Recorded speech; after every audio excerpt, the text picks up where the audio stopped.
All right, ladies and gentlemen, welcome to the final event for the 2013 Swain Charity League. All right, ladies and gentlemen. I need to mute my stream. My God. All right, we are getting started with the League of Legends Offroles tournament. Now, you might be familiar with, previous League of Legends tournaments, which were pretty straightforward. But this time around, we wanted to add a little twist. So everyone is now banned from their two main roles, as decided by the commissioners of the Baddy League. And it's going to be a shit show. I'm Zed on the mic. I'm going to be casting these first two games, and joining me is Mitch, aka LCAD. How you doing today? Hey, how's it going? I'm ready for this absolute fucking dumpster fire of a game. If you look at the rules that these guys aren't going to be that everybody's not going to be allowed to play, I don't know what the fuck to expect except nothing but chaos and pain, and I think we're going to have to fill a lot of dead air when there's nothing happening during this. This is going to be an absolute shit show. I will say, both these teams have been practicing a bit. All the teams in the league have been. Yeah, Uh, yeah. so so that's good. I think they all at least have a plan coming into this. Who's going where. When what we did when Thrifty and I made these teams and chose band roles and all that, we made sure every team would have at least two options for every role, um, but most of them have three options in every role. I think it was like one role per team only had two options, so we tried to leave the options open for them to kind of do, whatever they want. But I think it's still just gonna be a mess. It's absolutely going to be a mess. I honestly can't wait. I can't wait to see what kind of either degenerate fiesta bullshit that we're going to see, or somebody. I do want somebody to just like pop off in a role that we don't expect and be like, holy shit, they can actually do that. But I am genuinely convinced that's not going to happen. Yeah, it's possible. Oh, I need to move these team names. I forgot that's covering the bands. Okay, there we go. So we got team B B B B B B B. I think I got that right. Yeah, I think you did. Yeah, Versus I think we just call them B team. They're yeah, just the B team. that's kind of what I'm thinking. They're the B team of the whole SBL. And they're going up against the Power Bottoms, who unfortunately because of the spectator client we can't see their names. But I can tell you that's Thrifty, NT Bama, 30 Bong Crank, and I'm just Dan on that team. That is. Why are they Power Bottoms? I feel like the Why other. are they? I don't know. I mean, maybe because I don't know. It doesn't make any sense. It sounds like one of those stupid team names that people come up with because they think they can be funny. I guess three of them are banned from top, so like Okay, their maybe good that players makes have to sense go bot or something. because yeah. I'm excited. I'm betting we see Tim bottom. Yeah, I mean Tim's banned top mid. I don't think he's gonna jungle. This team has everyone but 30 able to jungle on this team. So I think we're gonna get Tim AD carry, if I had to guess. These are some wild bands that we're I seeing coming out here. yeah This is insane. I don't know. I cannot tell you the last time that I saw Rammus, Malphite, and Pike banned in the first round of bans. yeah it's really hard to to think about who those might be aimed at because I have no none of fucking these clue. people are like Pike mains or Malphite mains. This is just like whose off role is support that's been practicing Pike. See, that almost to me reads like the people that are being forced into those roles, like who is their least favorite champ that they want to play against? Like maybe whoever is playing in bot is just got some Pike PTSD and against all odds never wants to see that on the other side of the rift. Yeah, I think that's fair. If you don't know what the other team is actually going to be playing or who's in what role, just do some generic bans that you don't want to play against. I think that's not a bad strat. No, it's perfectly acceptable. We got a couple strong picks starting out here. Maokai really, I mean, can be really good in the right hands. Obviously, Maokai's ult is always impactful. And then we see bot lane locked in on the other side with a Caitlyn, or you know what, maybe bot lane, I assume, but we could expect anything here. But Caitlyn, a really strong pickup for the power bottoms. That's actually I think the Morgana pick is kind of interesting. What I heard possibly is Team B was gonna have Albino Joe in the jungle, and I know Jungle Morgana is like kind of his go-to there. I think he was one Ooh. of the people who actively wanted to jungle in this off-roll thing, and his team really only had him and Tizzy as people who can jungle. So I think it was gonna come down to Albino Joe, and losing that Morgana, I wonder what his champ pool is because that's really the only thing I've heard them talk about for that. Does that so with that then, are you thinking that's a top Maokai we're looking at? I think so. I'm Support Maokai? That is also possible. I honestly don't know where Maokai goes these days. I feel like everyone kind of goes, in like a few places these days. Oh yeah. A little bit of everything all over the place. Yeah, so that could be kind of flexible. And now we're getting into these round two bans. Misfortune getting banned. I think was it Chopman had a bunch of games on Misfortune. I I could see that. A Galio ban. Okay. I've kind of been Interesting. I listening wonder who's been to playing that. all these teams. Like, there's been a lot of talk about this over the last week or so since we picked the teams. So I have a little bit of info on every team just from what they've been talking about on TeamSpeak at night. Fair enough. I'm going into this pretty blind. I've got the inside scoop a tiny bit on one team, but otherwise I have no idea what the hell's happening, and I think that's an appropriate viewpoint to have here starting out. Yeah, and and just because people have been talking about something doesn't actually mean that could all just be bullshit. So it's not like we really know all that much coming into this. Oh, absolutely. We see the Aatrox as the last ban coming from Team B after the Xayah was banned out from Power Bottoms. Banning out the Xayah just makes sense here. Don't want to give them the nice, easy bot duo of Xayah Rakan. Aatrox, you got to think. You know what? It could still be anything. I don't know why I keep trying to do this. I have no fucking idea why they banned it. It could be for any number of reasons. And we see Ornn picked up by Power Bottom. At Orn, okay, who's gonna be top on that team? Uh, Power Bottoms is the most limited at top, with only two options, NT So and we 30. got 30 or NT. I Yeah, mean, either. yeah, I that could definitely be either of them. 30, I'm kind of guessing it's gonna be 30 top. Yeah, I think that's a reasonable guess. Do you think we see a Bong Crank jungle? That's kind of where I'm at. I'm thinking. I think he does play a bit of jungle. I'm not sure who else on the team would be doing that. And maybe Um, a Dan mid. And we see Ash yeah, picked up for the ADC for Team B after the Yorick, which, again, this is just fascinating team comp. I don't. I do not know what to think of Team B's team comp. That is, that's a lot of initiate. it's a lot of initiate. It's a lot of CC. It's honestly a shit. It's quite a bit of CC. However, Ashes requires actual accuracy and the ability to do it. Maokai requires you to remember that you have an R button that you have to hit when you're walking at the team.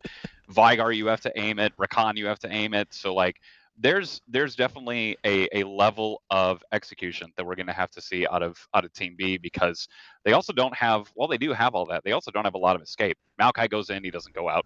Rakan can get out, but basically everybody else, like, they're pretty committed. What do you think of power bottoms in contrast to that? They've definitely got some more mobility, so that's gonna be huge.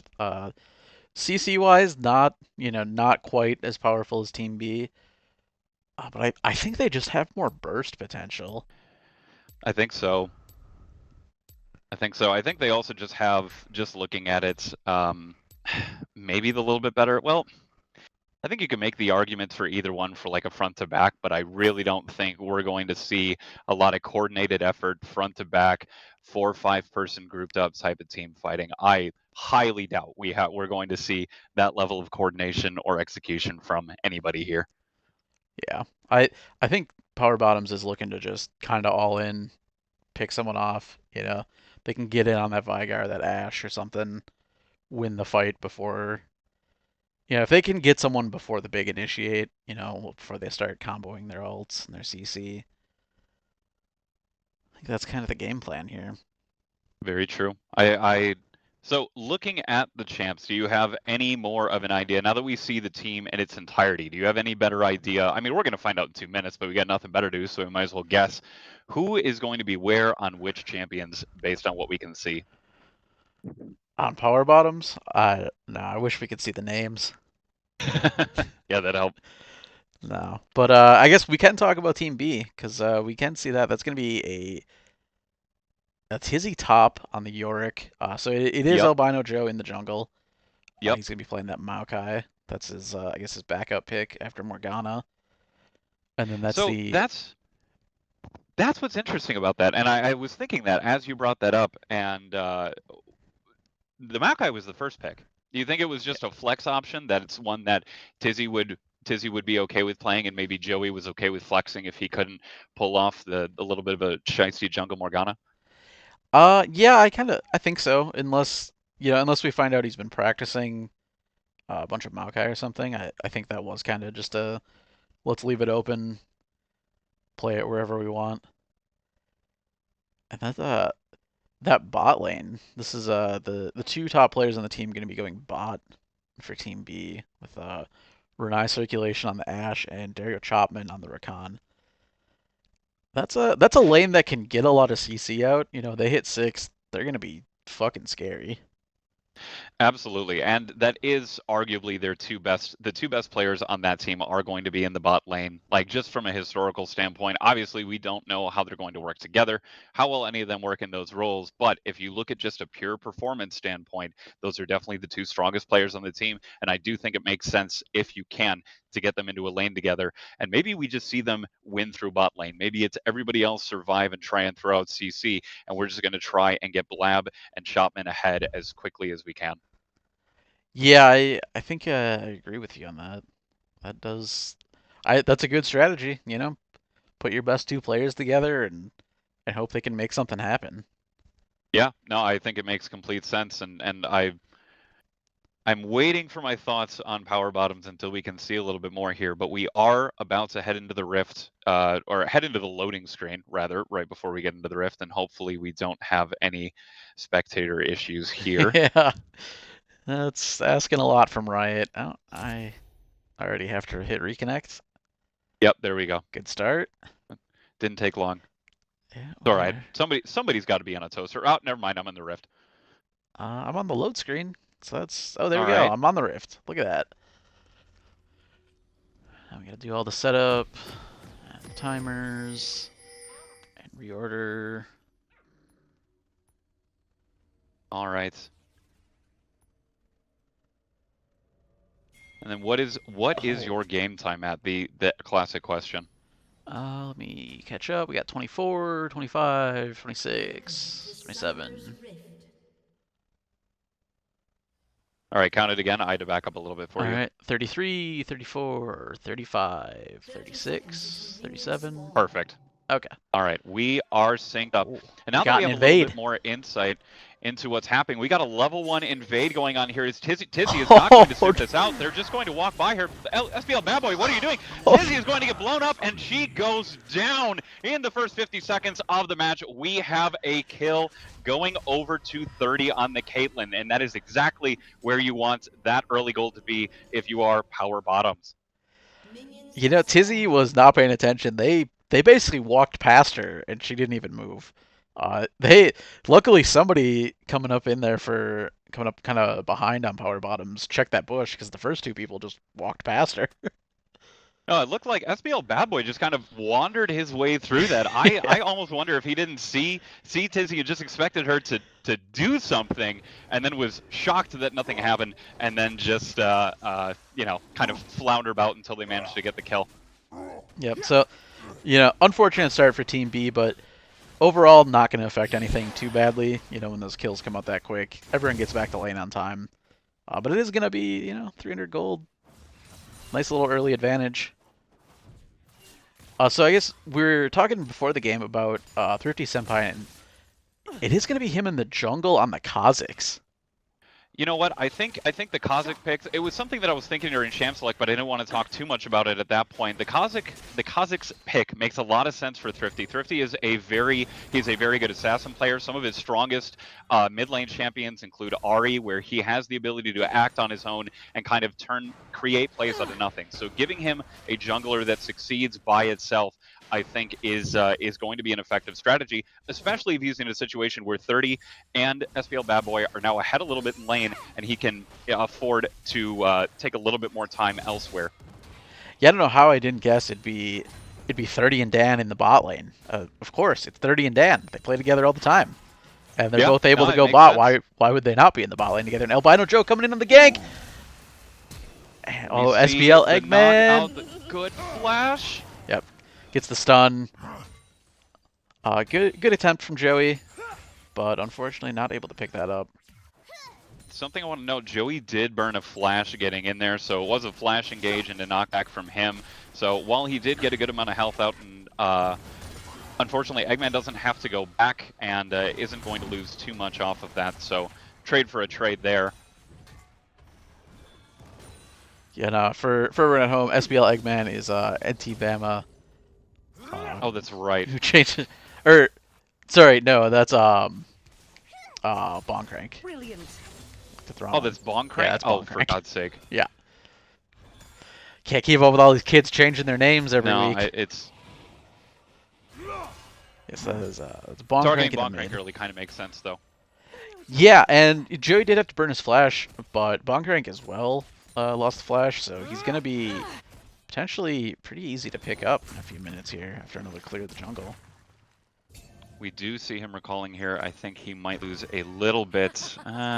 Waves meeting in the middle. I think he's going to be able to get back in time. We'll see. Otherwise, we just got some trading going on everywhere else on the map, though. Thrifty Senpai is coming up here towards Tizzy. He's going to hop on her. There's no way she survives that. Down instantly, and kind of exactly what we were talking about. Thrifty being able to get those roams and get those early kills. We have 2 kills up for Power Bottoms. Yeah, there was just no time to react to that. He was jumped out of the bush and just immediately doing damage. Kha'Zix, just able to blow up people who are alone, and you just cannot be staying in lane when you're that low health. I think she was like maybe 30-40%. That's a couple abilities from Kha'Zix and it's over. It was such an easy kill for him. We see him going on to Numbnuts here in the mid lane. Numbnuts might be able to get back. He's going to be fine, but Thrifty's going to get some good damage on there and force him to recall. Do you want to note that Tizzy did burn her TP to get back to lane so as to not lose out on that valuable golden XP? Maybe we'll see Numbnuts do the same here in a little bit, but we just got some... I love what's going on in bot lane here. Just the kind of... poke war back and forth while we wait to see if anything is going to happen, though Joey is on the bottom side of the map. Yeah, honestly, pretty close so far in the bot, but like we were talking about before the game, it's going to be, potentially a big game changer at 6 when we get both the Ashe ult and the Rakan ult. That's a lot of engage, a lot of CC, probably enough to burn someone down. Yeah, definitely. And there's a couple pots left aside of Power Bottoms, so they still got a little bit of healing left in their repertoire. And we do see Thrifty down here, but I don't think they're going to make too much of it. I think we're just going to keep seeing these poke wars back and forth. I believe, yeah, he does get spotted out by the Ashe arrow, so they know he's down here. So not too much is going to come of that. Classic Annie versus Vygar mid lane. They both stun each other and just kind of stand there awkwardly. Roll the pots, heal up the damage. Basically nothing happens. Right. One thing we haven't done yet in this cast is judge everybody based on their skins. Do you see anything you love or hate yet, Zed? Yeah, I see no Ornn skin, and I don't like it. It's you they see. Ornn, famous for not having skins for like 8 years or something, now has great options. There's Space Groove, there's Elderwood, 2 of the best looking skins in the game, I would say. So not a fan there. On Tuesday, getting a good knockup onto here. Tizzy's going to be low. She's just going to walk away, but that is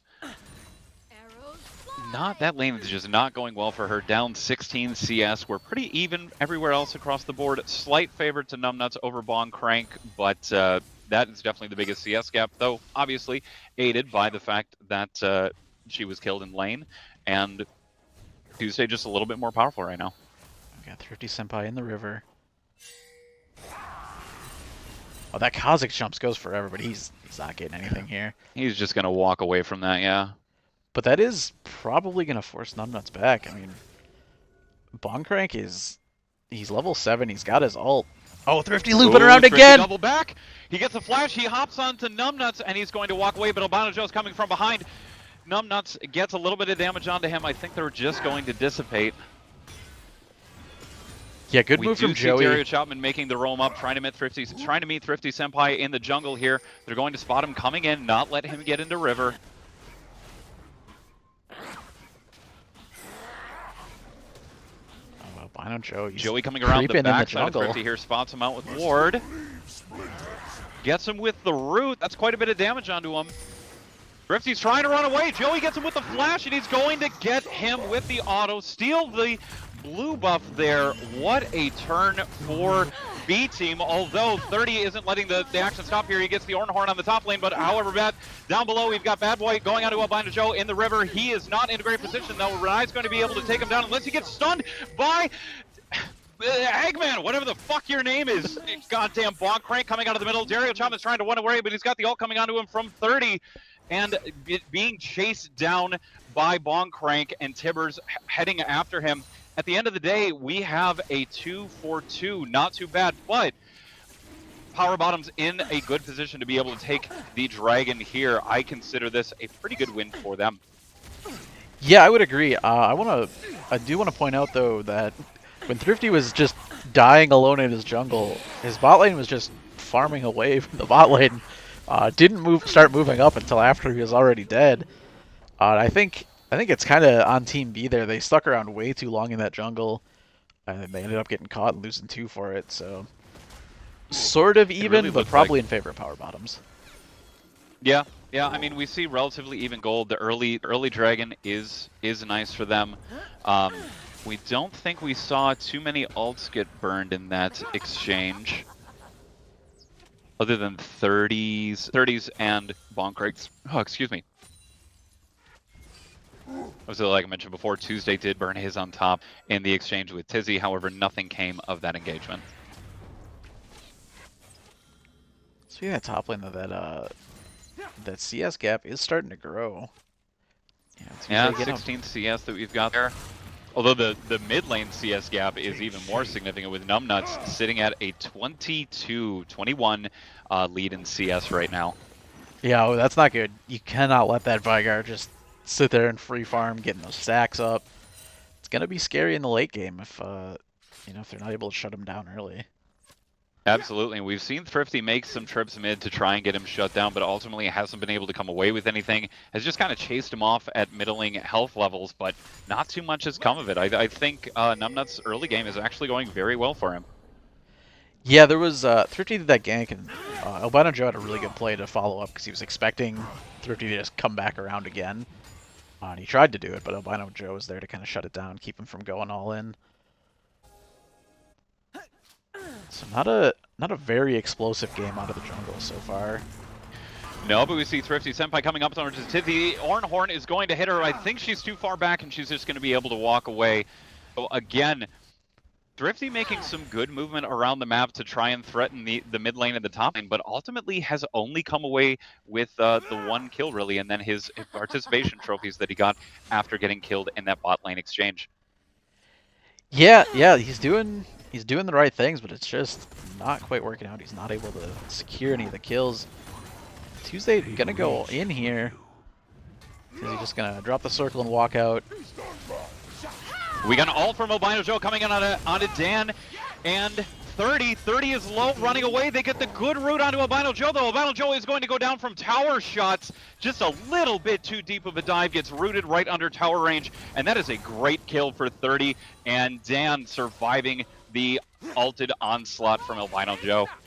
Yeah, that's looking really good for the Power Bottoms. I know we've touched on the all-in potential for Team B in the bot lane, and we saw it there. They had Joey, they had all their ults, and ultimately they were able to get nothing from it, and ended up even losing Albino Joe there. Dario Chapman still posturing pretty aggressively here. Ooh, and oh my god, that damage from that Vigar. Numbnuts farming and staying alive finally paying off as he's able to absolutely obliterate Bonkrank in the mid lane. I don't know why Bonkrank kept going in after that. He got hit by the WQ combo, and then he decided to go up and do a combo of his own and just got deleted for it. He gets a stun onto Thrifty, gets some decent damage onto him. Thrifty low, going to be able to stay around too much here, and is going to have to jump away and go back. Also want to point out Numbnuts is the highest level player in the game with Tuesday, but I think he is a little bit ahead of him on XP. He's just living. He's just doing his stupid little angry, dark, emo leprechaun bullshit and hanging around, farming up his Qs, his APs, and getting ready for the return of Bonkrank. Stun for stun, though. Bonkrank's able to get Tibbers onto him. Numbnuts flashes away, and Bonkrank's a little bit low to be chasing after him here. Joey's going to flash onto him, get the knockback, get the stun, get the ult onto him, and he is going to drop immediately. A little bit too aggressive of a chase from Bonkrank, where he didn't really have any business either getting that kill or sticking around that long. Yeah, great play from Joey. The one thing I've noticed is every time there's action mid, he is just there. Like as soon as he can be there, he's showing up mid. He's expecting, the engagement to go on, somebody to wrap around, and he just knows he needs to be there to help. Ooh, we see the all come out from Renai circulation back onto 30. But Dan had him locked down. Thrifty Empire, however, is here. Dario Chopman's going to get ulted, but he's going to make it safely away. And again, but the Ornhorn coming in here from Mr. Tuesday. We don't get a moment to breathe. He is going to get onto Numbnuts. He is going to strike him down. A lot of damage going on to Renai circulation and Dario Chopman as they're in the as they're trying to survive in the bot lane here. But ultimately, they're just going to be able to hide a little bit under tower. Not too much is going to happen. Though we do see Joey making his way around, though Thrifty is right behind him. He pangs onto him. Joey looks like he's going to make his way over into River. Thrifty's chasing him down, but it looks like, Dario Chopman's going to get away. Oh my god, but Joey is going to turn and hop onto Thrifty Senpai. He's going to make it back to Tribush, and just a little bit of damage exchange back and forth. Just a lot of action. Actually, so much more than I thought there was going to be, especially at this stage in the game. They're just not giving you a break. There's action in every lane, just non-stop. My god. Power Bottom's posturing like they're going to go after the dragon here, but I think it's a little bit contested, and I think they know that. Yeah, I do want to point out, before all that popped off, Tuesday had a good roam down. Oh, Thrifty on here. Dario Chopman's going to be able to get on him. Albino Joe's going to drop the ult, and it's going to drop him. SBL Bad Boy trying to get the Black Shield and the roots off screen in the river, and he's able to do so. Grant that kill over to Bonkrank on the Annie. Gets another kill of his own. Meanwhile, Tuesday and Tizzy are dueling it out in the top lane. Tizzy has just not been able to survive very well in this 1v1 this entire time, though she does get the good root down. Gets her stupid little Yorick minion fucking creepy-ass graveyard keeper bullshit onto him. And that's about it that's going to happen there. Nope. Though we see Numbnuts up here again, he's going to get the full combo onto Bonkrank and get him the fuck off of the rift. But yeah, Numbnuts just running away with his mid lane. He's now getting close to double the CS of Bonkrank's Annie. He's got so many stacks on that Q. Can we see that in Spectator? Yeah, 155 stacks. Holy shit. And ult coming out of here from 30 just to dissuade Blab out of the mid lane, or out of the bot lane, excuse me, but he's just gonna chill. I think he's going back. So Team B actually down on kills, but up 3k on gold as we kind of start to move into the mid game here. Turret plates down. Got 2 towers down in mid. That's where that gold is coming from. Absolutely. The towers, the baiting that they were able to get, as well as just being up. And look at the bot lane CS difference. We're talking a combined 36 CS difference in the bot lane, and then 56 in the mid lane. While it is equal to a little bit by Tuesday on top with Tizzy, it's just not enough. They have a lot of gold in their pockets, and it's definitely not equated by that first Drake that Power Bottoms were able to secure. We're seeing the pings come down on Dragon. Everyone's slowly making their way. Gonna see something here soon. And we see the ult out of Bonkrank. Dario Chopman's going in. The ult is going to hit 30. He's going to go down. Once again, Joey right in the middle of the action. Dan is going to drop from Renai circulation. That is a double kill going over to Blab on the Ashe, and they're going to be able to move up and easily take this dragon away from the Power Bottoms. I feel like this game is just absolutely running out of control with how strong Numbnuts' Vigar is, and now with those kills on Blab, where does Power Bottom go from here? Where do they actually play through? They've got to start grouping up. We saw, we were talking about that bot lane engage, and 5 minutes ago, they had the Joey gank, they had the Ash arrow, they had the Rakan ult, and it didn't work. And here we saw they tried again with a little more gold 5 minutes later, and they pick up an easy double kill. Not even close. So I think they cannot be, that separated anymore. Otherwise, they're just gonna get completely picked off by all these engage ults. 100%. Thrifty coming up here to give some support to Mr. Tuesday. Tizzy is going to sniff this out and try to make her way back. She's going to burn the flash, but we see the Ornhorn coming down. She's going to hit Tizzy up. They're going to go underneath the tower and try to dive 30. Thrifty tanking some of the tower shots. Tizzy is going to get a great heal off, though. Ultimately, she is going to go down. But look at how much they committed to that. Joey is going to hop in here and get some crazy damage coming out from the Mount. He's going to absolutely blow them up. They respond with 3 kills on the top lane and another double kill going to Blab's Ash. Great play, great reaction from Team B. They saw the 4-man gank on Tizzy. Tizzy actually pretty tanky despite being 0-3 and down on CS in this lane. And it's not over yet. They're going in on Mr. Tuesday. He's going to be perma-slowed from the Ash, and he is going to make it out? No, they're diving. Oh, he gets the taunt. Yeah, they're going to be able to secure that. Meanwhile, holy fucking god, that damage out of Numbnuts' Vigar. He is going to be able to walk up under 30's turret and say, go ahead, come at me, bro, see what happens. Takes away half of Thrifty Senpai's life with a single W. He's going to get the stun, and I have to imagine he's exactly dead right there. My goodness, what are they going to do about this Vigar when anyone that approaches him gets half their health deleted in the first spell? Yeah, this game turned so fast. We were talking about how close it was. The farm was, a little in one favor in each lane, but holy shit, these last few minutes, everything is going great for Team B. Every gank is working, every team fight. They're securing objectives. It is not looking great for the power bottoms. So I know we've already talked about it a little bit, but I just want to take a moment here to suck Joey's cock. Like, his Maokai positioning and awareness of where he needs to be on the map has actually been phenomenal. He has been, you mentioned it earlier, he was in basically every fight that he needed to be in bottom lane, he was responding mid lane, and he was there exactly when he needed to be in top lane after Tizzy got dope. He has been all over the place and has been a valuable, unquestionable asset to his team's ability to run away with this game. Yeah, I've been extremely impressed by him so far, and we're going to watch. Oh, we see the Ash Arrow get onto SBL Eggman, a.k.a. Bong Crank, and he is going to go down immediately. The Ash having effectively 0 impact on the rest of this game. I can't imagine he is going to be able to do much other than what the fuck happened there. We see his little bad boy just disappear. I'm not. Oh my god, he did it again! He didn't even need his ult for that one. This man. Oh my god. Numbnuts absolutely popping Shelly off. Charge onto one of the Nexus turrets. Unfortunately, she is going to go down, but we see the ult come out of Albino Joe. Lock Mr. Tuesday underneath the Nexus turret. It doesn't matter. Tizzy's going to eat a turret shot. Do you think they greed and stick it out here? I absolutely think they can. They want to. Yeah, it's just 2 of them. Numbnuts in the mid lane could potentially roam up to make it a 3v3. Yeah, they're still going.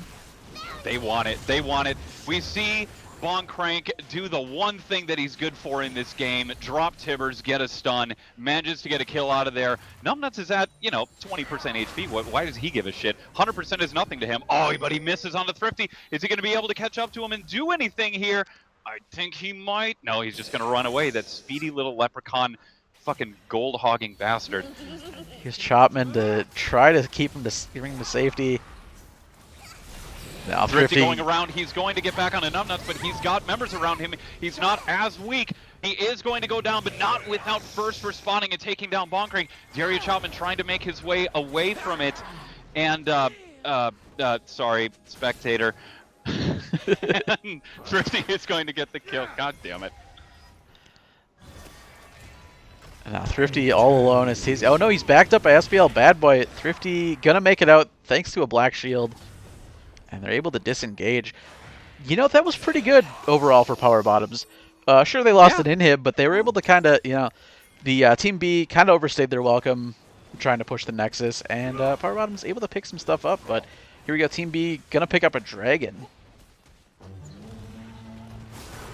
they have the Dragon. We have the Ornhorn coming out of Tuesday, an attempt to engage onto Renai circulation, but unfortunately he's in the middle of a rock and a hard place. Albino Joe is going to come from behind. Tizzy is there with him. Numbnuts is ultimately going to do all of the damage here. Blow him up. There is nothing that he can do about that. A little bit of a question out there out of Maokai, but other than that, just a clean turn and answer. They feel effectively untouchable at this point. Numbnuts finally went back and spent some of the gold he was sitting on. He is on three completed items, 8, 2, and No. 1. That is Oh, and a he's got the Dark terrifying Seal. Vygar. He's stacking the Dark Seal. And they're going up to Baron. Yeah, I don't think they have any reason to fear even a 50-50 onto Baron here, especially with Numbnuts just being able to sit above the Baron pit, ward off any would-be steals. Yeah, and Team Power Bottoms is kind of trapped in their base. They've got, you know, super minions in there, only one Nexus turret left. So they can't even send their full team to contest this. Thrifty Senpai gets hit by the arrow and absolutely decimated by Numbnuts, who hops on the opportunity as soon as he sees it. They have the Baron, and I think the only thing that they can do is just march down and destroy the enemy base. Yeah, I think this game is all but over at this point, unless there's some colossal throw from Team B. Look at that wall of traps in the mid lane. Love to see that. Do I think it's going to be enough? No. No, not quite. No. not a chance. Not going to stop this turret from going down in about 5 seconds.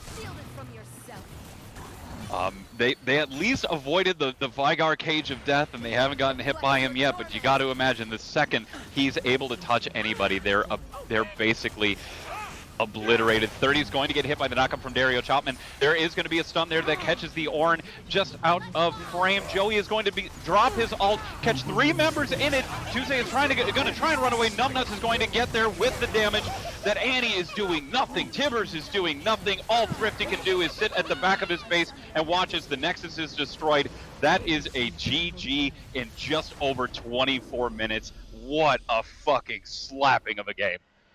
Wow. Yeah, that popped off so fast, and then it just never stopped popping off. Team B just all over the map, making plays in every lane. You know, at about was it about 15 minutes? They just decided, all right, it's time to just win this game.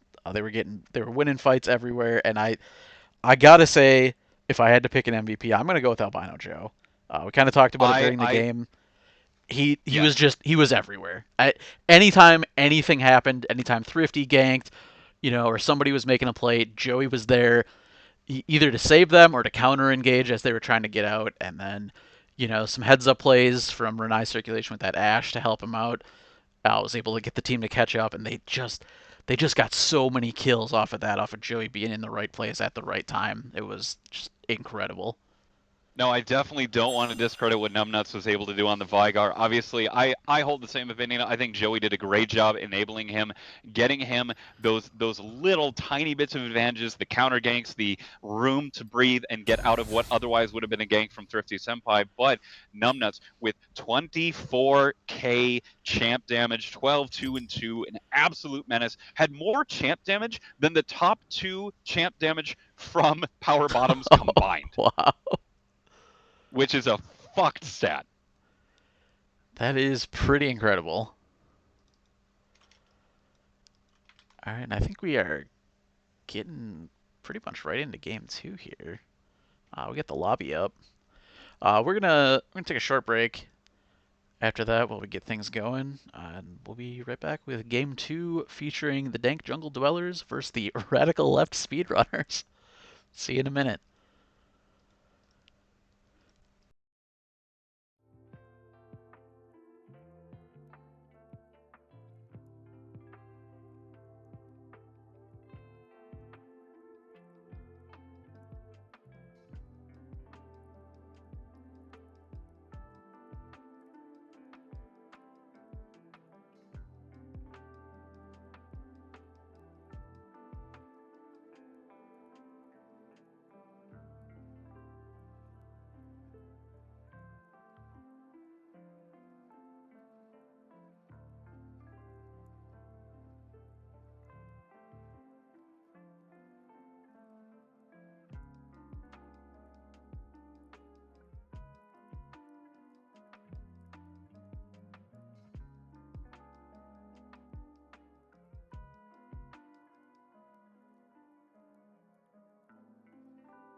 All right, everybody, welcome back.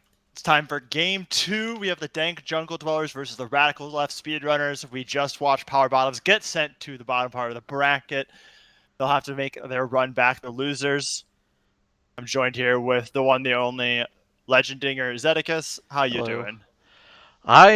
Well, I'm doing better than the power bottoms, I'll tell you that. Oh, I can believe that. My bottom is sore after that one. Yeah, that was rough. Those Vygar bursts, man. Oh my It was god. a bit of a thrashing, but you know what? We'll turn it around. We'll get them back in the next one.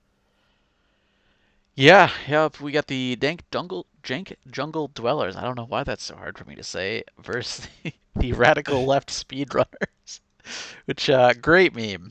If y'all Yeah, haven't heard great that meme. one. Yeah, you can thank our commissioner for naming that one. The Radical Left Speedrunners. Contrary to their namesake, we're not fast enough in getting a name in. So AJS0 had the honor of naming that one. Yeah, he's just waiting for the opportunity. Anytime Oh team yeah. doesn't get their name in, he's always ready. He's got something. All right, we are in the lobby, just waiting to get the ready check from the teams. All right, looks like everyone's ready. We're gonna get into this draft.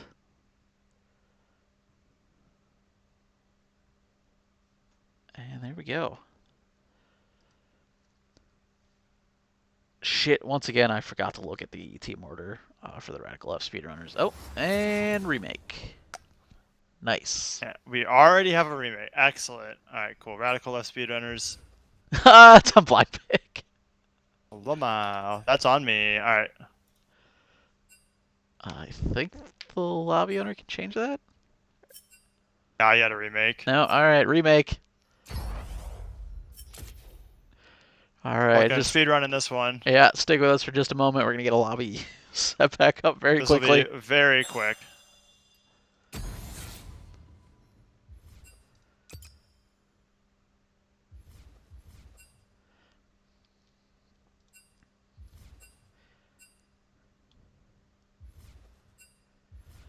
Yeah, while we're waiting, Tim, I have been thinking Yeah. about why so many in the Radical Left participate in speedrunning. Oh yeah.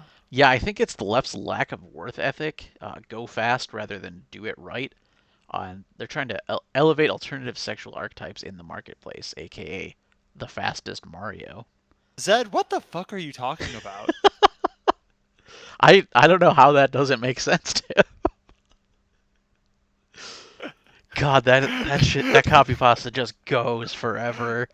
That Oh is yeah. some unhinged shit. I was honestly expecting you just immediately come back and just call me a beta male right after that. Yeah.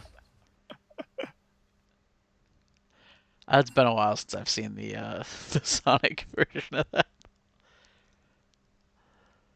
I fortunately just got to see it the other day because Flavor linked it for calling out Cal, and Cal had not seen it. Yeah. What are we missing? Oh, of course, Master Splinters and Spectator. There we go. Yeah, we're just getting team order set up for picks.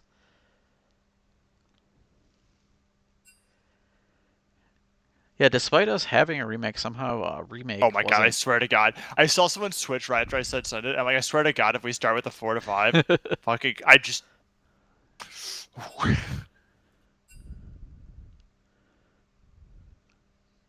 They really need to just give you a way to reorder your Dude, team. I just fucking want to. I'll just lock them all in.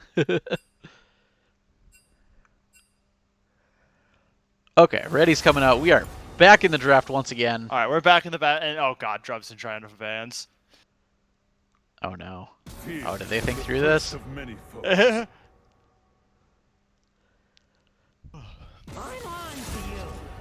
All right, so we are able to see the lineup for the Dank Jungle Dwellers. What do you know about who's going where? Obviously, 3 people banned from the jungle in this one with Mikro No, and this is the team Batno. I actually know the absolute least about. I know my Wang is AD carry, but Okay, that makes sense. Where yeah. is Splinter going? Splinter banned from jungle and AD carry. Top? Do you If I had think? to guess, probably mid, knowing him, but Definitely not top lane. No? Okay. I'm actually kind of surprised because there's a lot of jungle top overlap with champions.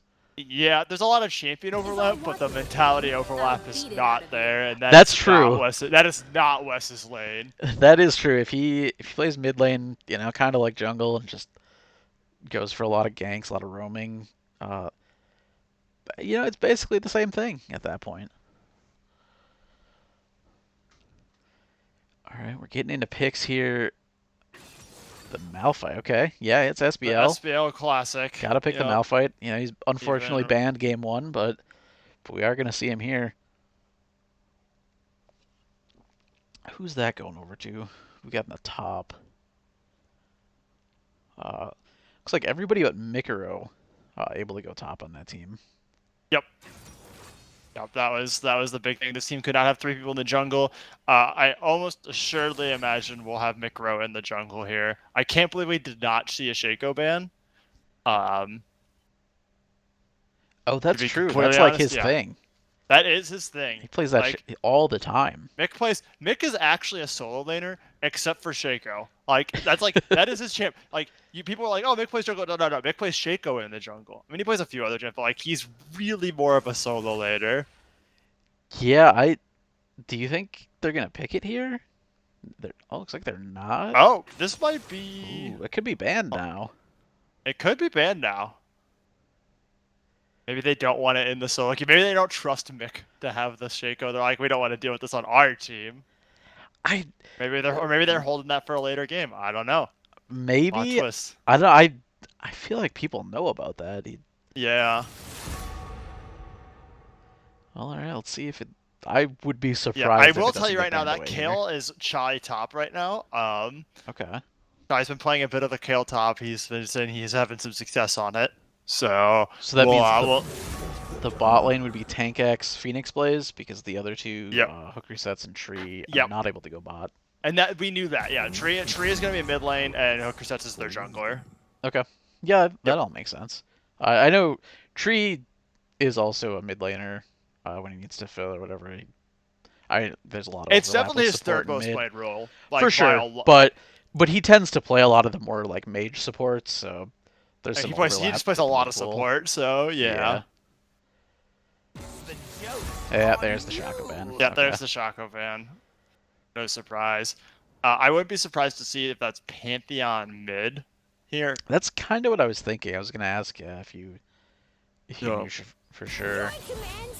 And the Vigar, okay, somebody watched last game. Just nah, none of that. Yeah, we aren't fucking doing that. Yeah, Tree does play Vigar.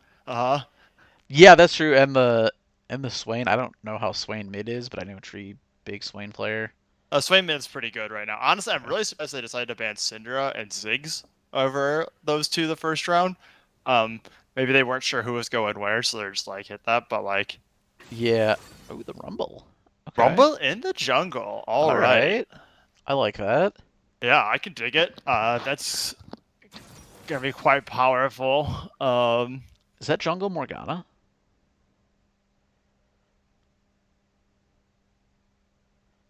If it's mid Pantheon, that might be the jungle Morgana. I know we. Yeah, that could definitely be jungle Morgana. The other answer is it could be Seraphine, bot carry. My lane does play some Seraphine, I think. Oh, okay, that's Seraph. Yeah. Okay. Yep. Okay, that's got to be Morgana jungle. Then. Yeah, it's definitely a Morgana jungle here. And then bot carry Seraphine, Master Splinter mid with the Xerath. Is that what we're looking at here? Or wait. Then where's the Pantheon? Yeah, so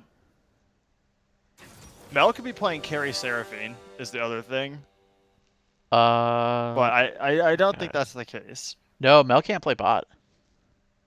Oh yeah, she can't play bot at all. Yeah, so yeah, that's gonna be Pantheon mid, jungle Morgana, Seraphine Xerath bot. It's Xerath support. It's bot carry Seraphine with Xerath support. Oh, that's what it is. Shit. Yep. Okay. Also, just hard mage kill lane in the bot. Yeah, the big downside for this team is that if Mel has a bad game, or not even if Mel doesn't have a great game, yeah, that's a lot of magic damage. Is going to be unkillable. Yeah. Yeah, they don't really have that's the problem with no AD carry, right?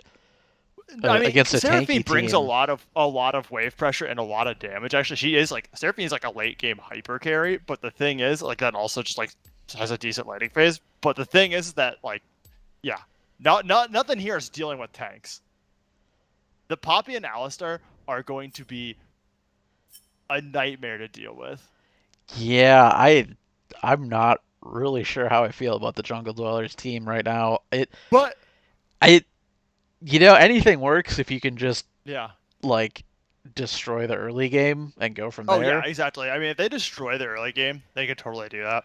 I mean, Kale's not a drape, but like if this game goes long, like we got Kale, like Kale Tristana, that Kale, Tristana, like Rumble, yeah, they'll just yeah, delete the The entire Poppy and Alistar team. are gonna be unkillable. Yeah. Yeah. And actually, the really interesting thing here is that we saw that Poppy come out, and I mentioned that's Rumble mid, actually. Oh, yeah, you're right. Yeah. Okay. Interesting. Rumble Um, against Pantheon mid? which yeah, I like quite a bit against Pantheon mid. Yeah. Yeah, that's actually really Because good. if so, like basically, long as you're like, if long as you're competent at the Rumble mid, like you're very favored on that matchup because of the fact that like every single time Pantheon tries to jump into you, if you set up your Flame Spitter, he jumps directly into your Flame Spitter. Yep. And It's just so free trade. yeah, it's like so like well normally he gets the free trade, right? Normally he gets the jump, he gets the tap the Q, Yeah. walks away with the retreating shield, and it's like You just can't you trade know profitably yeah, as and long as then you're quick now all on of a it. sudden yeah, the thing is that now is like you trade even when Pantheon does the trade, but then Rumble has the option to just chase into him Yep. and like make the trade very profitable. Yeah, shoot a spear as the Pantheon tries to get Yep, out or whatever, and yep, it's not exactly. good. No, that could be a rough one. Um, Yeah, I wonder if they have some like real cheesy early game stuff going on I mean, for the they could Dank Jungle totally Drill. just slam early game. I mean they Pantheon have roams, to, right? just like and then like Malphite, like yeah, you could definitely. They got a shitload of CC, and they got a lot of ways to make the game like fight start. It's like if they start snowballing, they can definitely force that they don't have to worry about this thing of getting choked out. Yeah, yeah, a lot of CC catch But potential. they are 100% locked into just their only way to win this game is snowball. Like that's it. Yeah. Yeah, and that's rough. You know, Yeah. if you can't get anything going in the first 10 minutes or so. I don't know. I don't Yeah. know, we'll Yeah, see. they could maybe wait until about the 15 minutes mark to like start getting things going, but like if so, like that 15-minute play needs to be like Herald plus like 3k plus like 2 towers. Like it needs to be Yeah. a really explosive 15-minute swap.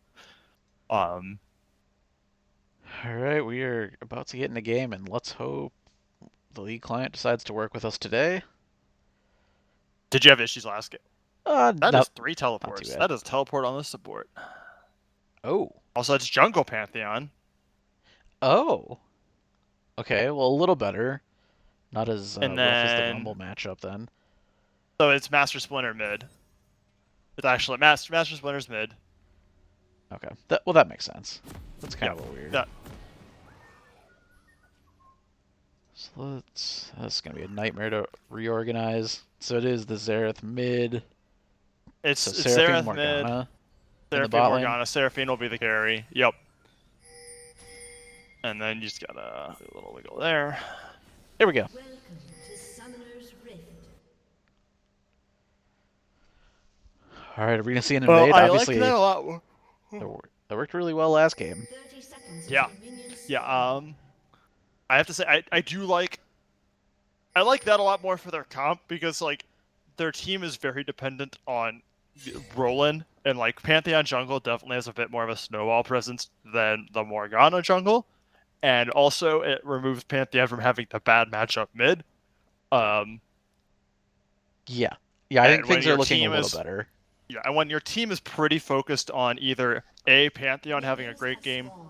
or B, snowballing, yeah, let's make the op like that swap gives both their teams way more facility to do that. Yep, and then getting that Xerath in the mid, that that could lead to some early pressure, some if you can snipe some kills or whatever, get snowballing. Like we were talking about, that this early game is going to be very important for the dank jungle dwellers. All right, well, we got a minute skin check. You see anything you like? Skin check. I mean, we got The Infernal Xerath, which Infernal man, Xerath. Scorched Earth Xerath is pretty cool. Xerath just does not have a lot of options, unfortunately. No, but that's like one of the better But ones. that is a good one. I do like that. Yeah. But yeah, nah, the Seraphine skin's like pretty decent. Mostly that it's like better than her base, but yeah, nothing, nothing I'm like super loving here on the skin checks. I mean, Okay. nothing bad, but nothing I'm like, yo, I love this skin. Yeah, that's about where I'm at. Damn, the bot lane is just zoned so far back right now. Yeah, they have been sideways, and that's like the power, like this double mage bot against a melee support. They've all but my lane could get very punished here. Yeah, that was a very aggressive move from him. Yeah. Luckily, it didn't get hit too hard, but I'm not sure what the plan was there. His plan was, he was hoping if he rooted his plan was double E into Morgue Binding, but Hooker Set's coming in for the gank, headbutt pulverize onto my Wang, Ignite coming through, pushback, and there's no escape. First blood. Well, that is the downside of being so pushed up like we were talking about. Very easy to just kind of get caught. Yeah, they're playing that a little too aggressive. Hooker Set's coming in for the level 3 gank. Extra Tree laying quite a bit of pain on a Master Splitter there.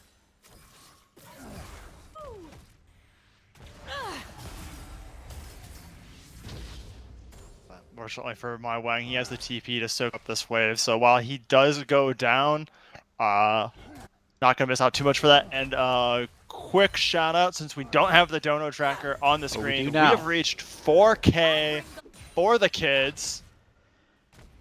I would like to thank some random donator for pushing us over 4K. I think my tracker's bugged. I actually can't see who did the 4K, but yeah, thanks. It's so blurry. It's like censored. It's so bizarre. It's weird. But yeah, thank you, anonymous donor, for your 4K, pushing us over 4K. Let's keep going. I think, what's our record? Like 4.3 or something like that. 4.3 or 4.4 is our record. With the amount I saw in the bets channel on Discord, I think by the end of league we're gonna get over that. There's a good chance we can get a new record this year, but oh my goodness, heavy trading in the spot lane. And a head before I was gonna try and save the day, but my Wang will still pick up the kill. Phoenix Blaze going down, answering back. Yeah, a lot of aggression in the bot lane. Yeah. Good on Wang, able to pick up the kill, kind of bring himself back to even. Yep. But overall, a little slow on the other end. Top lane. Yeah. Well, that's gonna be real awkward. They wipe that wave. I don't know if it's gonna make it into tower range. Yeah, that's awkward. Didn't clear the wave quite fast enough, so they're gonna lose that bot wave to their own minions. But alright, the previous record was 2022 44.82, so we have to get about $500. Oh, I think we can do that easily. Today. I think we can very easily do that.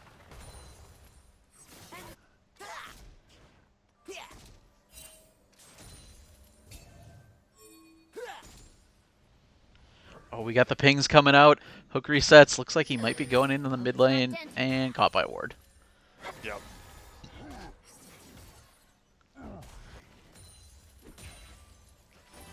Bit of a slower early game than we saw in the last game. Yeah, I mean, the thing here is for the Radical Left speedrunners, contrary to their name, they have no urgency. They don't want to speedrun. The longer this game goes, the better it looks for them. Oh yeah, if they survive, this gets out to like 30 minutes or more, it is over. As long as they survive. Oh. I don't know about that. Not quite. Yeah, Rumble all coming through does not quite land. But if he had the equalizer, like if that was maybe like 10 degrees left. Oh yeah, That'd been a yeah. If he really actually rough cut time. the path off. Yeah, if he he could've cut the followed path up. where like I would have had to walk through it. Oof, that was about to be a world of hurt. But there we go. Batmel looking in for the gank.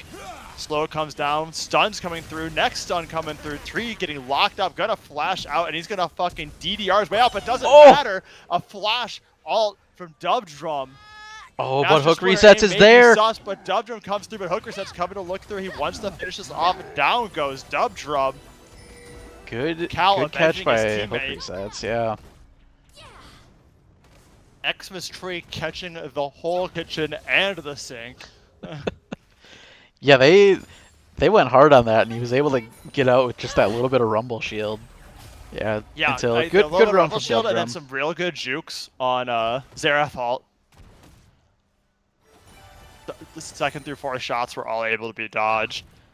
Yeah, I mean, those are the plays that the Dank Jungle Dwellers really need to be making, but unfortunately, every time they do, they're giving up kills too. Yeah, it was a really, really good on Hook Resets to be in the right place at the right time to clean up Dub after walking through.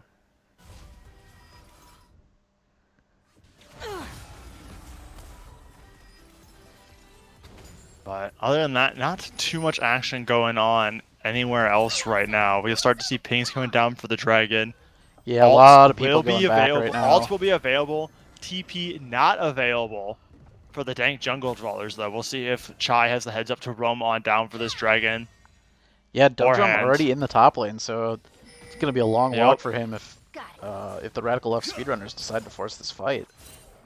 Yep. And Oh, the pause no. coming out, and the unpause. I just see unpausing in I chat. immediately have a message saying unpause. Yeah. Is Okay. Oh, now we see all the chat. Okay. Thanks, spectator client. there we go. It's not dented. And then we see Dragons going over to up to Mine Jira. froze. Yep, same here. Okay. Love. Which probably love the means there was spectator. another pause. Yep. Oh, is that what that means?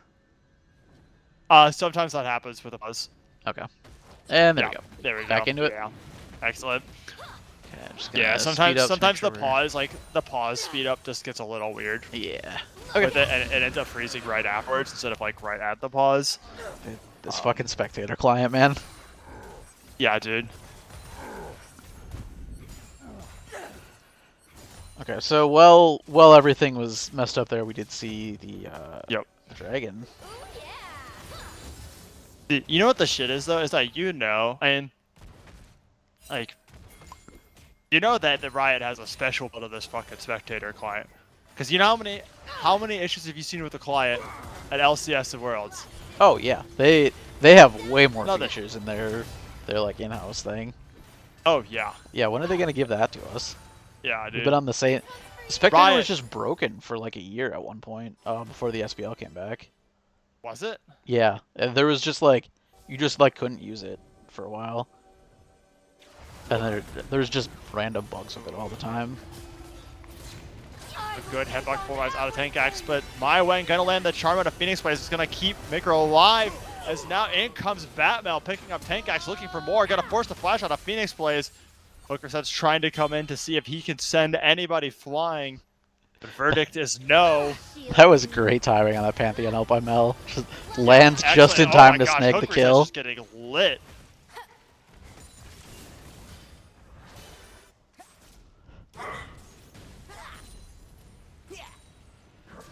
So 10 minutes in, we are almost dead even. 3 to 3 kills. Almost dead even. Very tiny gold lead, which is very bad for the Dank Jungle Dwellers with this team comp they're Yeah, running. they still have a window. Like they're making plays here. They are getting plays right now. Yeah, Because they're of growing tower the gold plates, it's lead. really hard to make anything super explosive pre 14 minutes. But oh goodness, Hook Reset getting the flank on here. My Wang with a nice flash. Micro with a nice binding. Might be able to get out as oh no, the flash polarize gonna come through. Oh, my no. goodness, Mick flashes the headbutt to safety. The equalizer comes through, it splits Micro and My Wang, but they're both able to safely walk it out. The speedrunners went Oh so my- hard for that, and that great play by Mick. Good CCUs to just barely keep the speedrunners off of them and walk it out. So much patience on that flash. I almost wonder if it was too much patience, or It if might like have that when that flash pulverize came through. But you know what? It worked out for him. And Love the captive body. but My Wang finds himself in danger again. Headbutt pulverize coming through. Tank Axe picking up the tower angle. Hooker starts slamming My Wang into the wall. Tower's coming through, but it's not nearly enough. My Wang TP's back to find himself in a bad space, but you know who else is in a bad space? The Xmas tree here. Batmail coming out of the jungle, everyone's favorite Spartan, hooking up Master Splinter. You can take him out of the jungle, but that man's still going to make sure he secures the kills. Why play Xerath if not to secure every kill you're even kind of close to, you know? Yeah. That's it. Master Splinter was like, you know what? I don't have as much map impact by being jungle. I'm going to pick the mage with a super long range so I could just impact just as much as we see pings coming down for Rift Herald. That is what we want to see here for the Dank Jungle Dwellers. If they're going to start picking up some momentum here, it will be using this Herald to knock down a tower. Master Splinter coming in to pick up the Herald. He Can't. can't. Die Yeah, hard. he just can't stay away from the thing. Yeah, they got a few minutes here to like a drop that, pick up some tower or plates. Once you do Herald, you can't go back, man. It's true. He is the Dank Jungle Dweller. Shield it from yourself.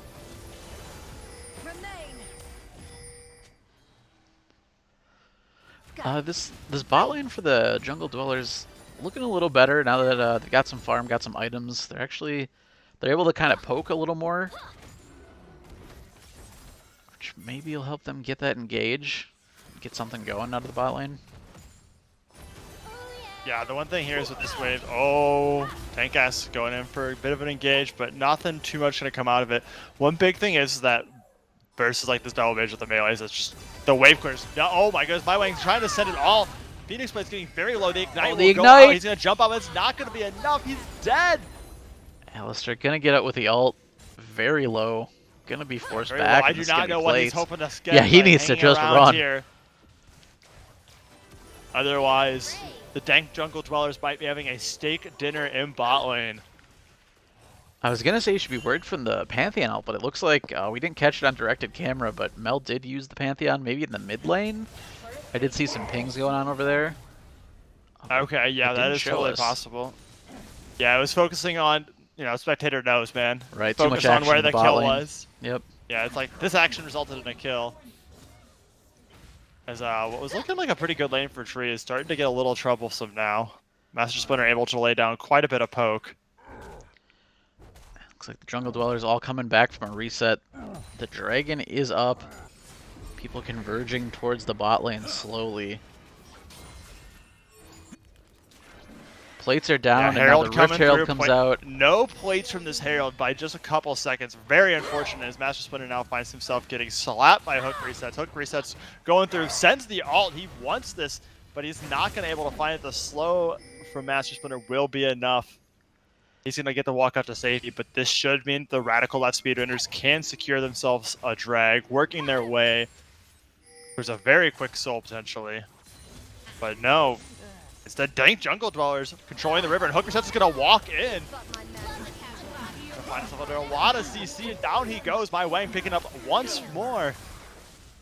There we go. Finally seeing some plays from the Jungle Dwellers. They're able to kind of roam, set up some plays. They're getting ahead on kills. They're growing that gold lead. It was pretty close just a few minutes ago. Now they're up by 2K, 2.3.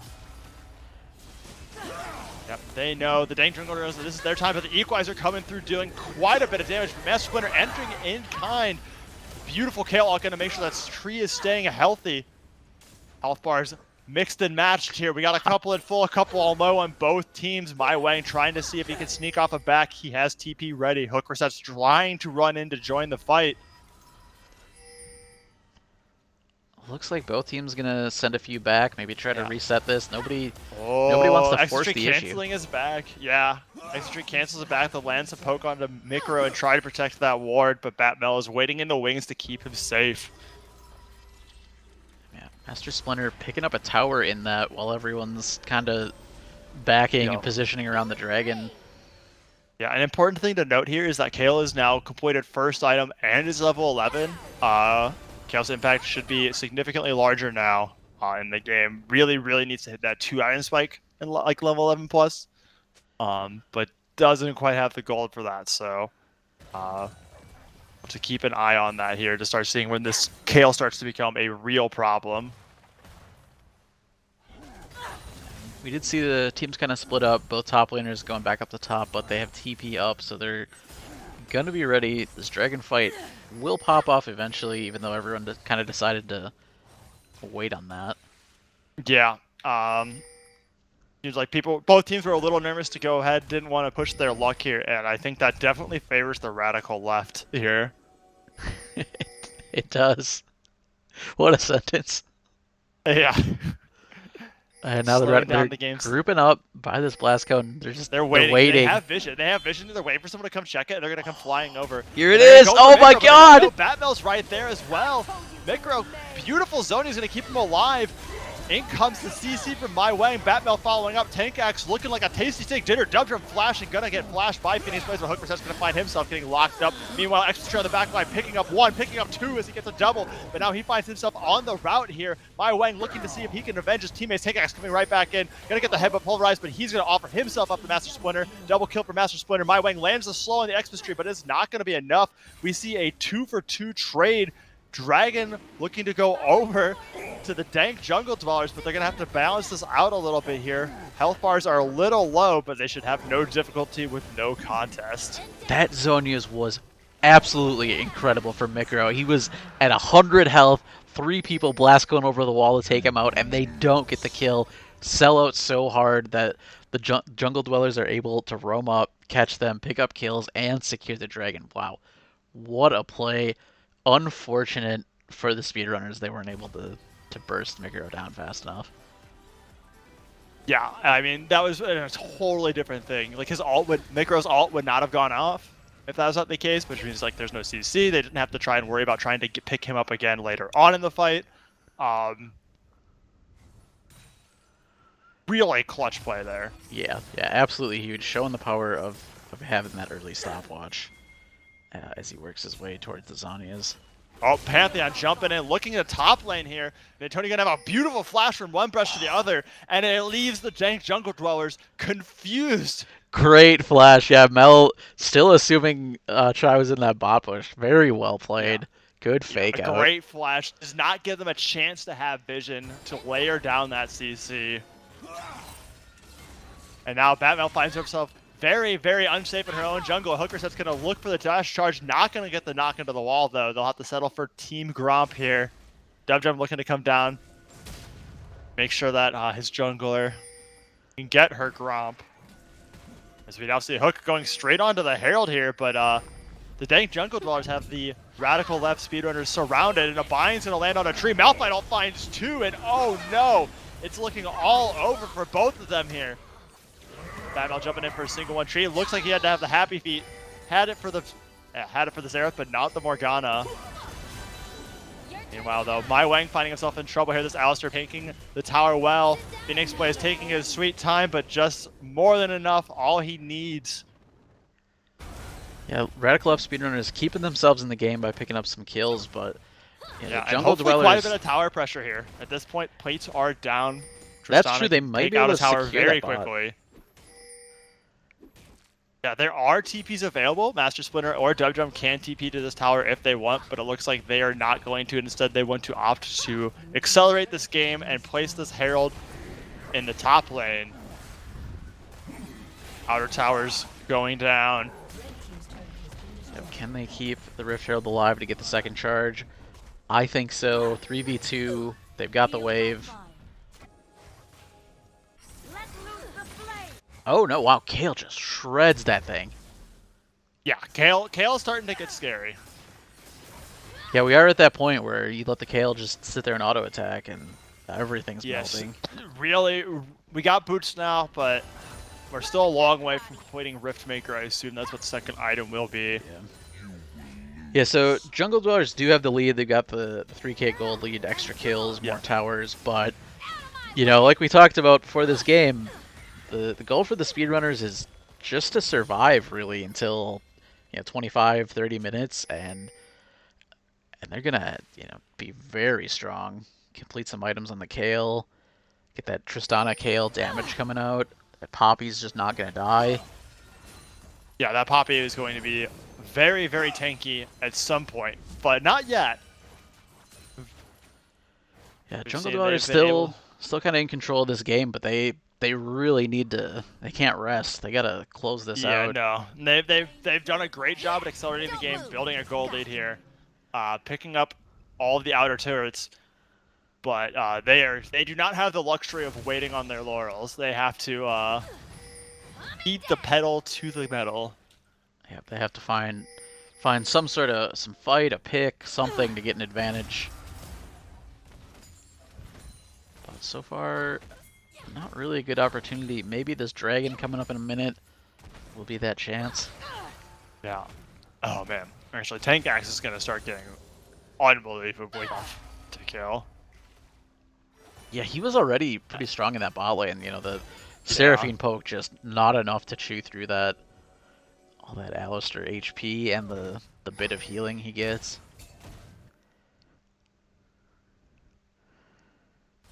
Jungle Dweller's already just living in the river. Setting up ahead, they know they are very invested in getting the second dragon, and we see not too much interest from the Radical left here in this second dragon as things are going down. And as the point where Dank Jungle Dwellers are all spread, they're like, wait, are they on Baron? You can see they're running up. They left the dragon because they thought, okay, yeah. Everyone knows. Diverted. Yeah, everyone knows SBL loves some sneaky Barons. Oh yeah, that the kind of Baron stuff. Dragon trade is like the staple. Yeah, 22 minutes, That's maybe a little early for that, but hey, you never know. Yep, there we go. They're gonna walk their way all the way back. They go deal with that dragon they left behind. The dragon Now the is Radical now up. speedrunner using this chance to just get wave prio in top and mid. I think I like that choice here, honestly, as dragon going down. Hopefully they can go ahead. Oh, TP's coming through. Don't know about that TP. They'd already left. I think that's fun. Yeah, they have left, but they weren't 100% sure on. I think one thing that's nice here on this Dank Jungle Trollers team is they have 3 TPs, so they can be a little bit more liberal with them than you normally have to be. Unlike for the Radical left runners here. For the speedrunners, they only have 1, so they gotta really make sure they are using it wisely. Looks like resets coming out for most of the players, filling out kind of those second items now if they can. This next team fight's going to be a big one. We're getting to the point where the speedrunners are going to catch up. They're going to start scaling. Kale's got that second item. That's scary.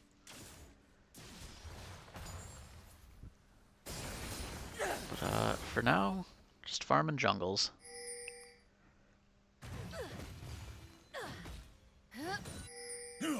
Yeah, no dragon on the map to force teams to come out. Baron, a little too risky, especially because the Dank Jungle Dwellers team does not do Baron quickly. They really need to make sure. They can't really just go ahead and start it and force something. They need to win a fight or create some crazy map pressure somewhere else, or they have a chance to really do that.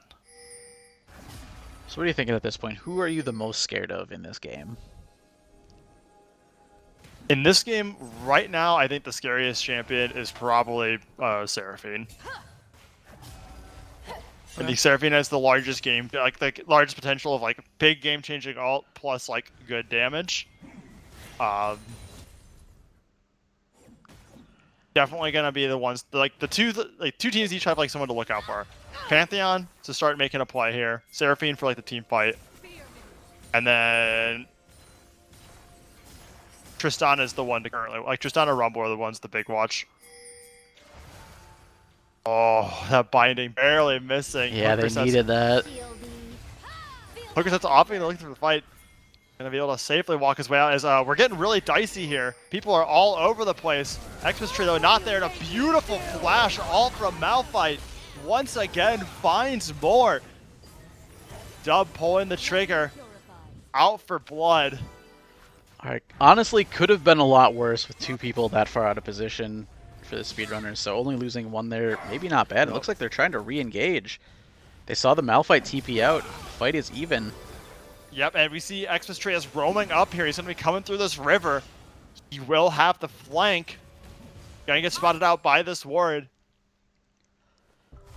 Yeah, the jungle dwellers know they have to go. Honestly, it is amazing that was only 1 kill. I can't believe it. It looked like an easy 2 as they all kind of jumped the wall. Don't move. So yeah, a little unfortunate for the jungle dwellers. They haven't been able to grow this lead. It's been kind of stuck at like 2K for the last 10 minutes or so. It briefly went to about 3K, but like it has not been able to grow anymore. It's actually, it's shrunk a little, and I think we're gonna start seeing maybe some more aggressive plays out of the Radical left. They do have the Dragon coming in a minute. If the Radical left get this, it is not looking good for the jungle dwellers. One thing is that Soul is one way for them to try and force this game a bit earlier.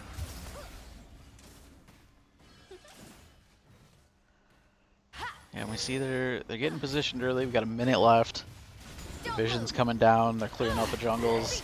Yeah. There's a bit of a Man, catch. so much CC going down, but this cow is so tanky. A nice equalizer is going to make sure that they cannot chase.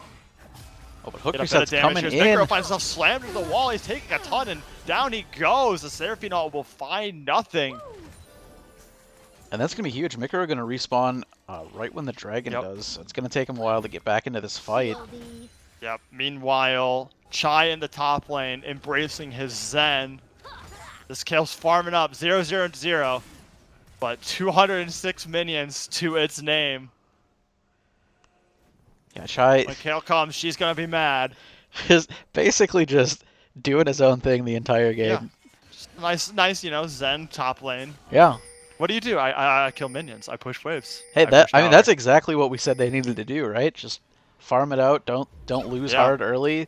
Stall it out. They're at 30 minutes now. This is All right, there's the TP. time. They have 5 here now, but this play took a little long. Mikro has been able to respawn. Alts are getting close to coming back up, about 2/3 the way through for both Master Splinter and My Wang. The Dragons are up. Radical left. They've been moving at a lazy pace this whole time, but this time now they do need to bust out the speed. Tank Axe gonna maybe about enough more, but then Hook's just having to flash out as Dubjump comes through, finds 2 once more with the ult, but he's not gonna have any follow-up. The Equalizer gonna lock off his team. Batmel gonna be able to secure the Drake, but at what cost? and the only person the jungle dwellers are able to get damage out onto is it's the cow. That just doesn't work. Yeah, I mean, look at this. There's so many health bars that are all so low, but just not enough. Yeah, just not able to secure the kill. It's too late in the game. Oh no, that binding though. Oh, Hook Reset team still saves gets them. out. Oh, does he have happy feet? That's when he needs to land one more. Oh my god, he dodged 4 out of the 5. Any one more would have been enough to kill him. That's not going to be enough. This cow is thick, but will the Q land? A flash Q! Okay, Splinter doing what he can to keep his team back in it, but that gold lead now in favor of the Radical left speedrunners. They're up by, not much, but hey, they were down by 2K just a couple minutes ago. The thing here is that Batmel was able to secure the Dragon. The next Dragon can be Soul. Oh, that is huge. That might be, that's their win con at this point. That is definitely a very, very real win con. And almost as big as the fact that Earth Dragons are incredibly bad for them to have on the other team. Like, when their team is a situation where, like, we don't know if we're going to be able to deal with these tanks late game. You don't want Poppy and Alistar having even more MR. Like... No, not at all. They're already having a hard time killing anyone. Any more MR, they're just done.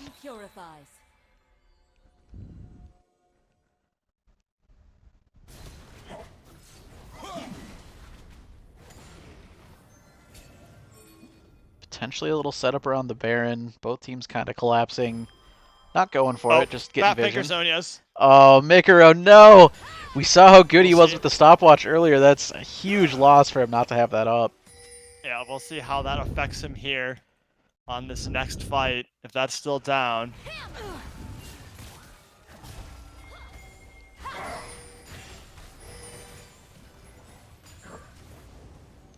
Everyone kind of grouping up in the mid. A lot of ARAM players in this game, so this makes sense.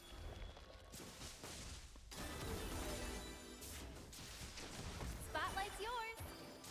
Endure.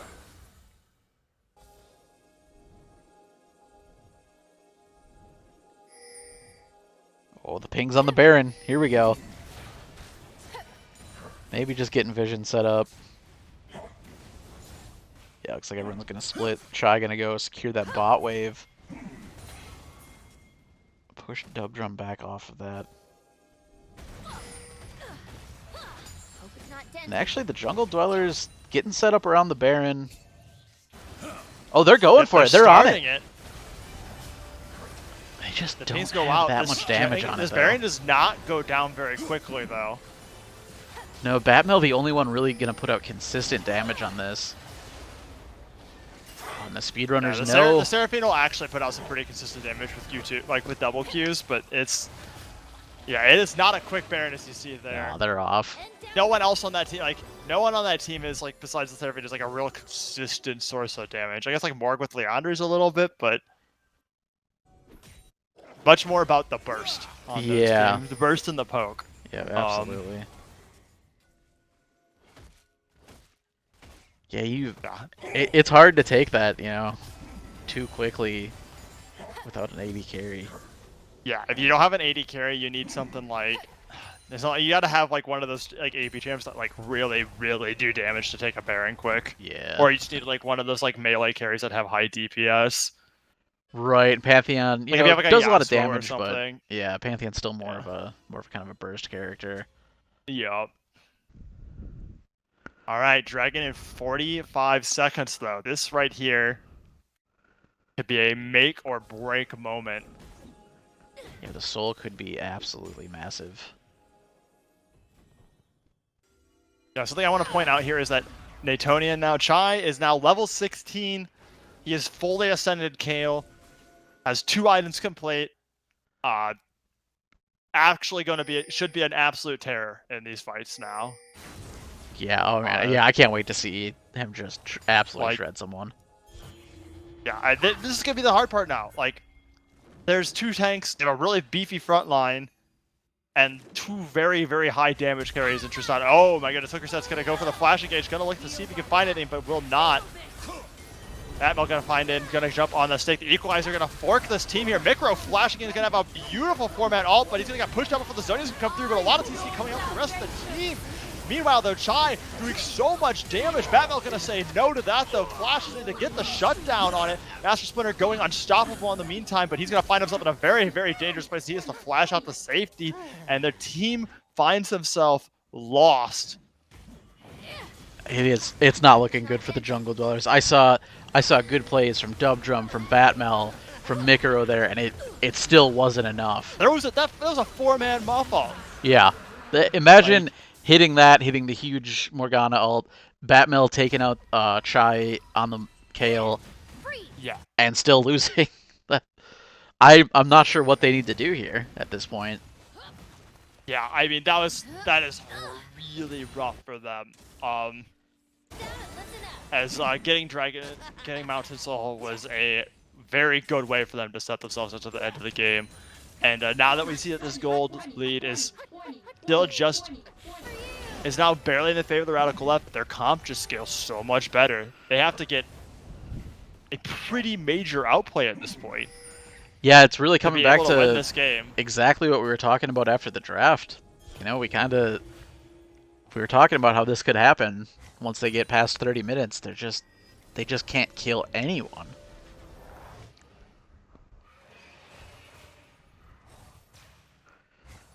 Now we start But- saying they're gonna establish some vision control around the Baron. There is the chance that they can maybe get a pick here. Yeah, there's always just get Baron and try to force something off of that, right? Yeah, I mean, the old classic in the book. I don't know what to do. Run mid, push mid, go to Baron. Yeah, oh, we're losing? Fuck it, let's see if we can get Baron. Maybe that'll do something. Yeah, I don't know if they feel that desperate yet. It's possible, like, I'm sure they aren't feeling very confident at this point. But I don't know if they realize exactly how dire their situation is.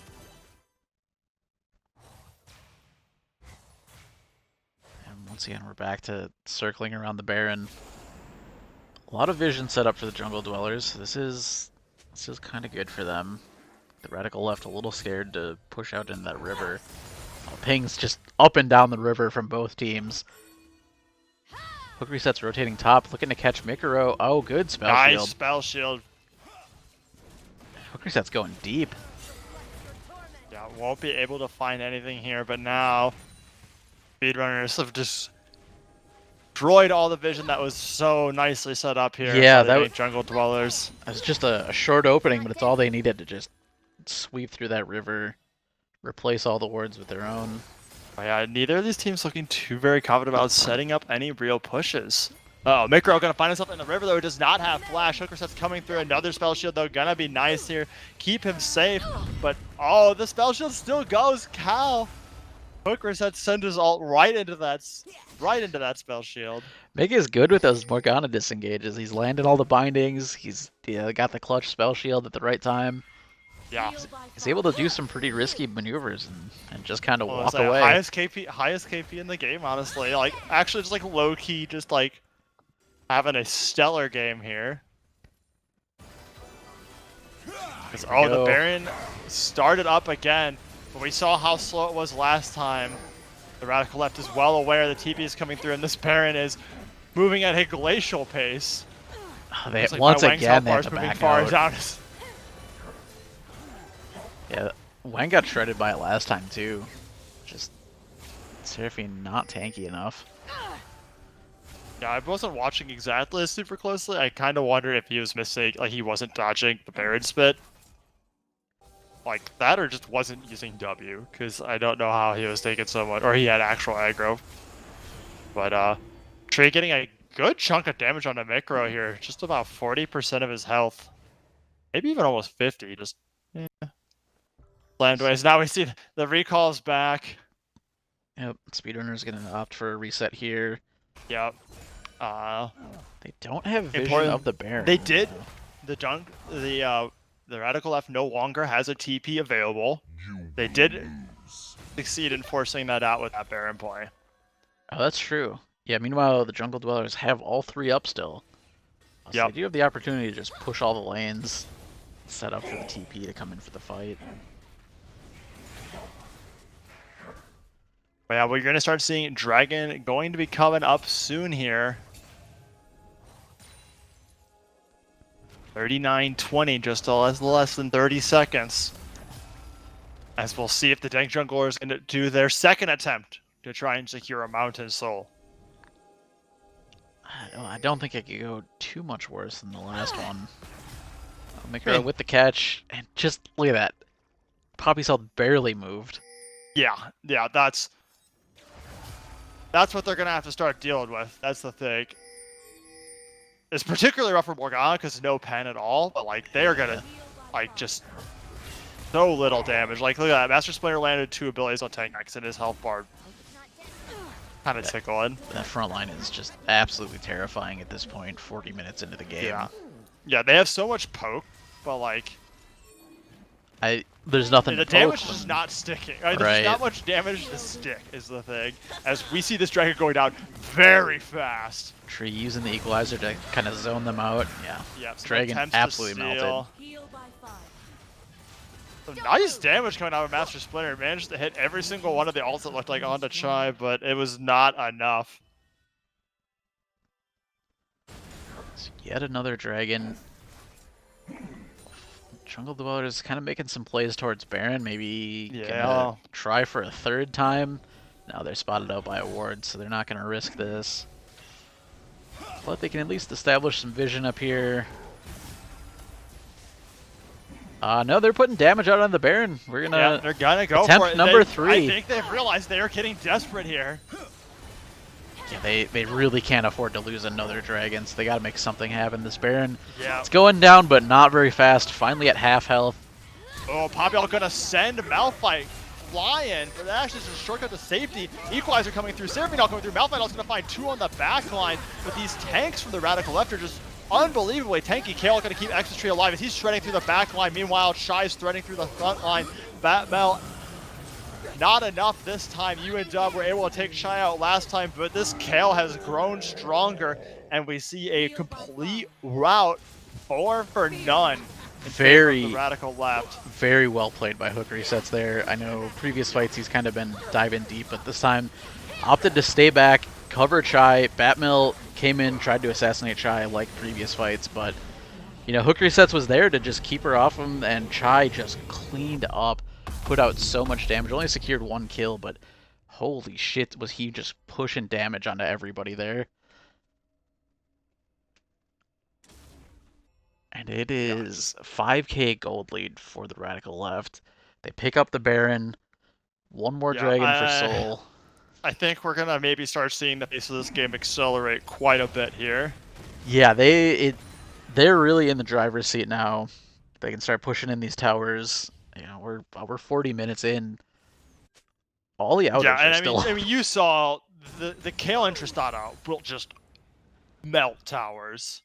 Oh yeah. Yeah, these towers are just gone as soon as the wave gets to them. Yeah, boom. Tower down. Chai out. We do have Chai deciding to set up the split here. Oh my god, a fat Equalizer's gonna find a lot, but Extra gonna find himself even more. Dubdrum, Batmelt, the whole team piling onto them. Mai Wang's gonna be one that picks up the shutdown. A beautiful ult from Hook Resets is gonna put his team to safety, and Chai's gonna come in to make sure that Phoenix Blaze does not die. For Master Splinter. Yeah, overall, Jungle Dwellers pick up 1 kill there. Maybe not enough to keep the pressure off. It looks like it has slowed down this Baron push. Did at least see 2 of the inner turrets fall. Shieldy. Not able to make anything happen on these inhibs, but they do have Baron up for at least a little bit still.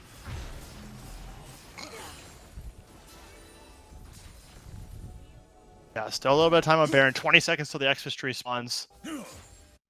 Radical left choosing to just... Yeah, they're getting out. They're going to go back, spend all this gold. And I think we're probably not going to see too much until this dragon fight in a minute 30. Yeah, it seems like that's once again what we have, you know, the bit of excitement that I had that we were going to start having an accelerated game quickly dashed. Move it. Yeah, maybe they got a little scared after the... They got kind of caught in the mid lane by the Jungle Dwellers. Yep. 48-49 though. So there's quite a bit of time until this last dragon spawns. Wait, that can't be right. 49-49? Sorry, 44-49. Math is hard. 1 minute till this dragon. Yep, there we go. Ping's going out. As the latest possible soul. 7 dragons. Not kind to our lizard friends here, but Tree finding a solo ult from Dubdrum here. But Dub's going to find himself in a very dangerous place. A nice Seraphine ult's going to CC all of the Radical left. Hook Resets though is going to go unstoppable as here. There's no one on their team can deal with him. Look at that health bar. It doesn't move. Oh, but it might in the 4v1. In the 4v1, it takes multiple seconds. This is a massive pickup for the Dank Jungle Dwellers. A 2-for-1. A rare team fight win, and they're looking to capitalize on this play. The Pantheon ult going deep, looking to see if we can pick it up, but the actual it's huge gonna win be from Soul. this as well is that is Soul for the Jank Jungle Dwellers. Oh man, what were they doing? What was Tree doing there? I don't know. That was the throw that the Jungle Dwellers needed to get back in this game. They pick up the 2-for-1. Yeah. Here comes the Soul. No one on the Radical left is able to stop them. Yeah, that was a interesting TP there, but you know what? That dragon is secured.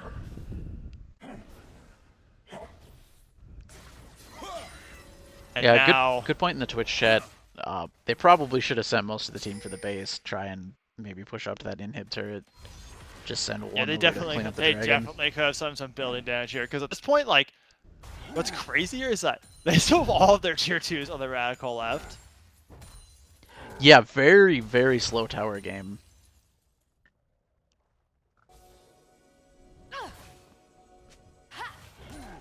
Well, what do you think? They're gonna stall it out for Baron now? Elder Dragon, man. We got Baron in a minute and a half. That's not going to be enough.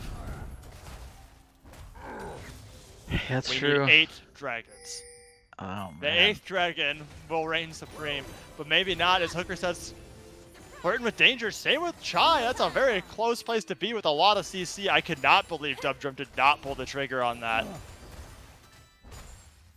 I saw that Kale walk up that close to Seraphine Malphite.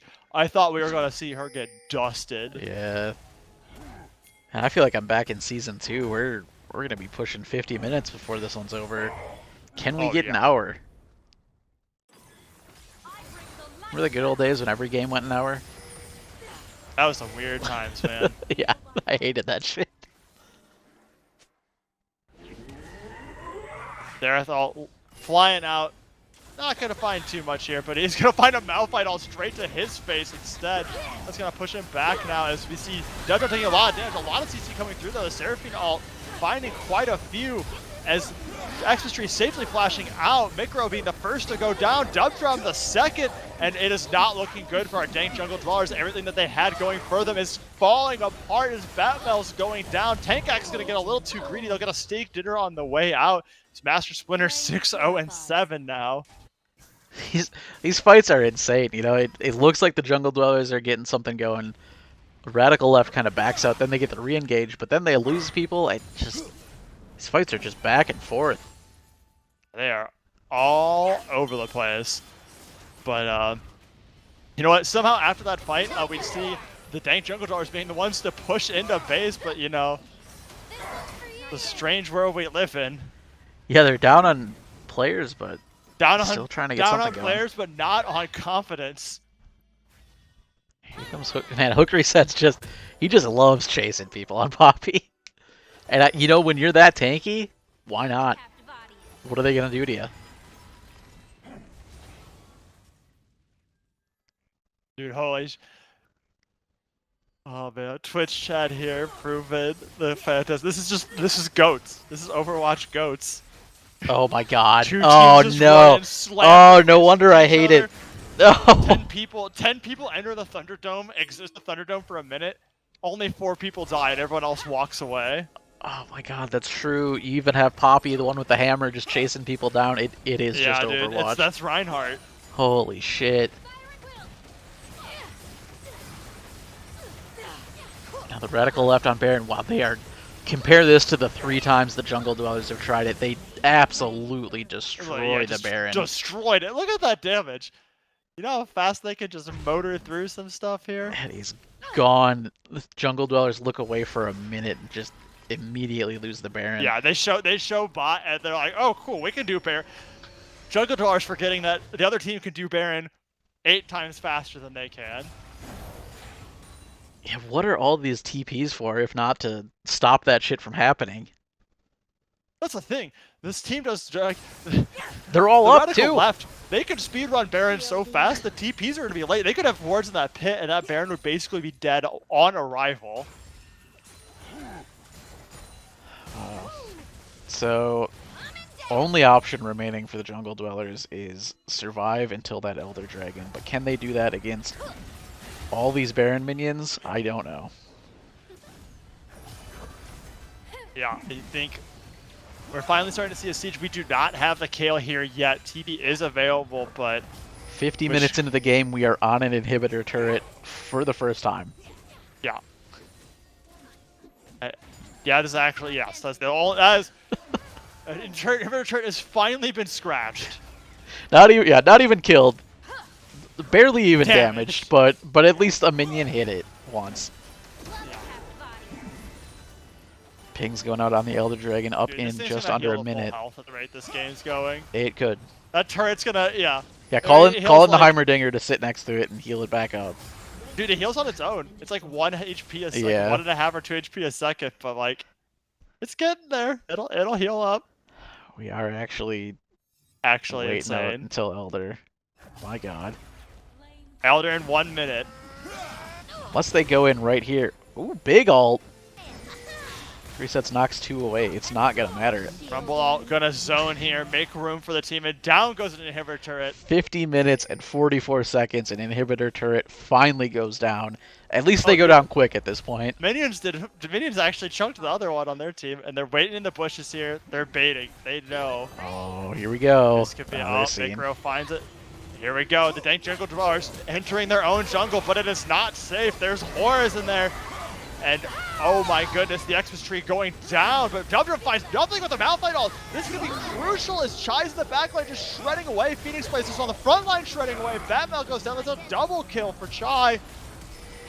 Surely this has to be and Phoenix Blaze gets the resets. He's jumping in. Hook resets flashing in. The Elders spawn, but it's not going to be what's needed. This Kale Halt picks up 3. My Wang versus the world, but there's not much that we're going to see here as down goes. Can they get the Jungle ace? Dwellers. No, Wang makes it out. Aces are illegal. We also went 51 minutes without seeing a single ace. Yeah. And we're not going to see it here, because My Wang's not going to die before the Nexus explodes. GG. What a marathon of a game. Double the length of our first game of the day. But you know, Tim, it went down just like we said it would. It sure did. Radical Left exactly just how we predicted. It is exactly what we said an hour ago in the draft. The Radical Left just had to wait it out. You know, then we had the Kale popped off, the Tristana, the Rumble as well. Tree actually with the 9 kills, most in the game. Also leading champion damage for his team. What a game. Yep. Well, we got to keep it moving. For everyone else, there is at least 4 more games of varying quality to come. But for now, we're going to take a break and we're going to go see what's going on the losers bracket. Oh, black screen. My bad. Oh, you're good. There you go. There's your stats. I'll let you look at that for a little bit, and then we're going to cut to a short break while we get our game 3 set up. So stay tuned.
All right, welcome back, Baddy Charity League viewers. We are back with myself, Elcad, aka Mitch, and the Xmas Tree after his marathon of a game in which I am sure he is just covered in sweat after 53 minutes of bashing his head against the wall. How you feeling, Tree? Pretty good. Honestly, we just played to our team comps, and they didn't have an AD carry to threaten late game. The team comp being, don't worry, eventually we'll win. Kinda. Yeah. I mean, when you have a Kale, that's sort of low-key always the plan. Absolutely. That is one of the few times where you can say, "Don't worry, guys, we scale," and you're actually telling the truth. Yeah, we also CS'd like fucking crazy because they were just balling, and we would just go split, and we got tons of free money, and I think we won right around when we all got our fucking item spikes. But anyway, we're into the next game. We are, and for the first time, we see Morgana banned right away after we saw Morgana in games 1 and 2, proving to be a pretty effective champion, even in the hands of people that either don't play her or, just don't play that role a ton. Yeah, because despite everyone's anger at the snare, which is very powerful, but her black shield is really easy to use and really good. So we saw, you might not have seen, but we all saw from the spectating side, Mick, there was one point where he went and checked and warded Baron and just put up back black shield and walked away from 4 people running in and trying to CC him. It's a perfect example of that. Yeah, I think that was the one where where our Poppy literally said, "Well, I tried to wait it out and it lasted even longer than I thought it would." Yep. We see a Fiddlesticks ban? I have no idea what that is. Yeah, that is yeah, it's a different mic, Shy. I'm using a headset. I'm being lazy. I don't have my nice setup with me. So we see a Nocturne picked right away for the power bottoms. Yeah, Tim, so we were actually talking with Tim about this. Splitter threw one mid Nocturne game out there. I don't know if it was like a bait. We didn't take that chance. We banned Nocturne when we realized they didn't have any AD in bot lane. So it looks like Tim might be snatching that away from them immediately as well. I don't know where that's going, obviously, but interesting. It could have been just ban bait for all we know, but no one wants to test it and find out. Fair enough. Twitch picked up on the other side.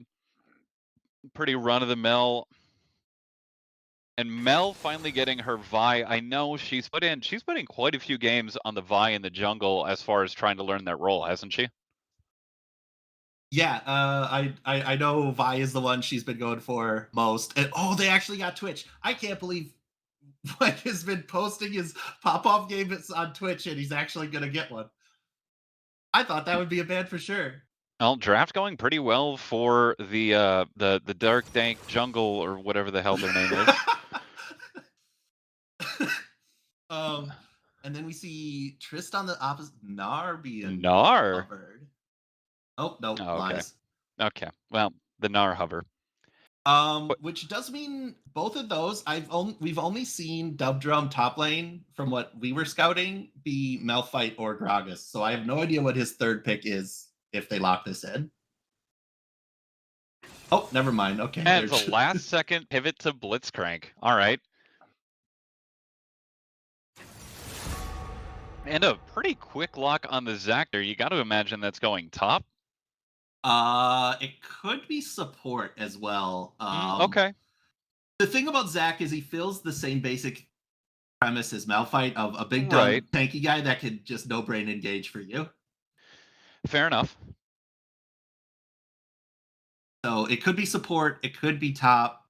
Obviously, we're expecting Vi jungle, so not there. Many foes. We see a Garen band at top. Or mid, I don't know if is Garen mid a thing that you can do even if you're Mahatma Grande, aka whatever the fuck his name was last game, aka Bonk Crank 420, aka Max. Yeah, holy crap, he did change his name between games, didn't he? Yeah, of course he did. Oh my god. All right.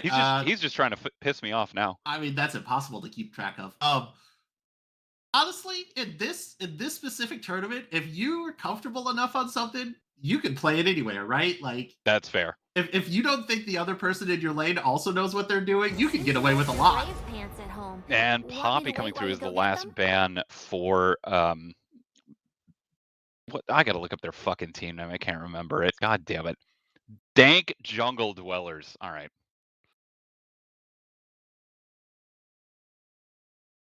This last ban gonna be? It's up Pantheon. I don't know why they're banning Pantheon when we already see the Vi.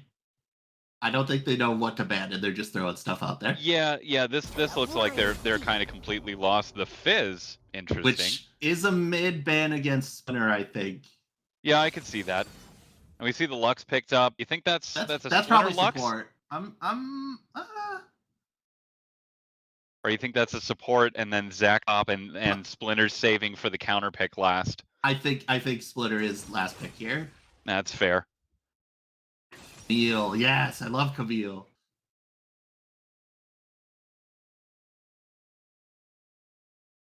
So Cho'Gath, jungling, Camille top, Nocturne mid.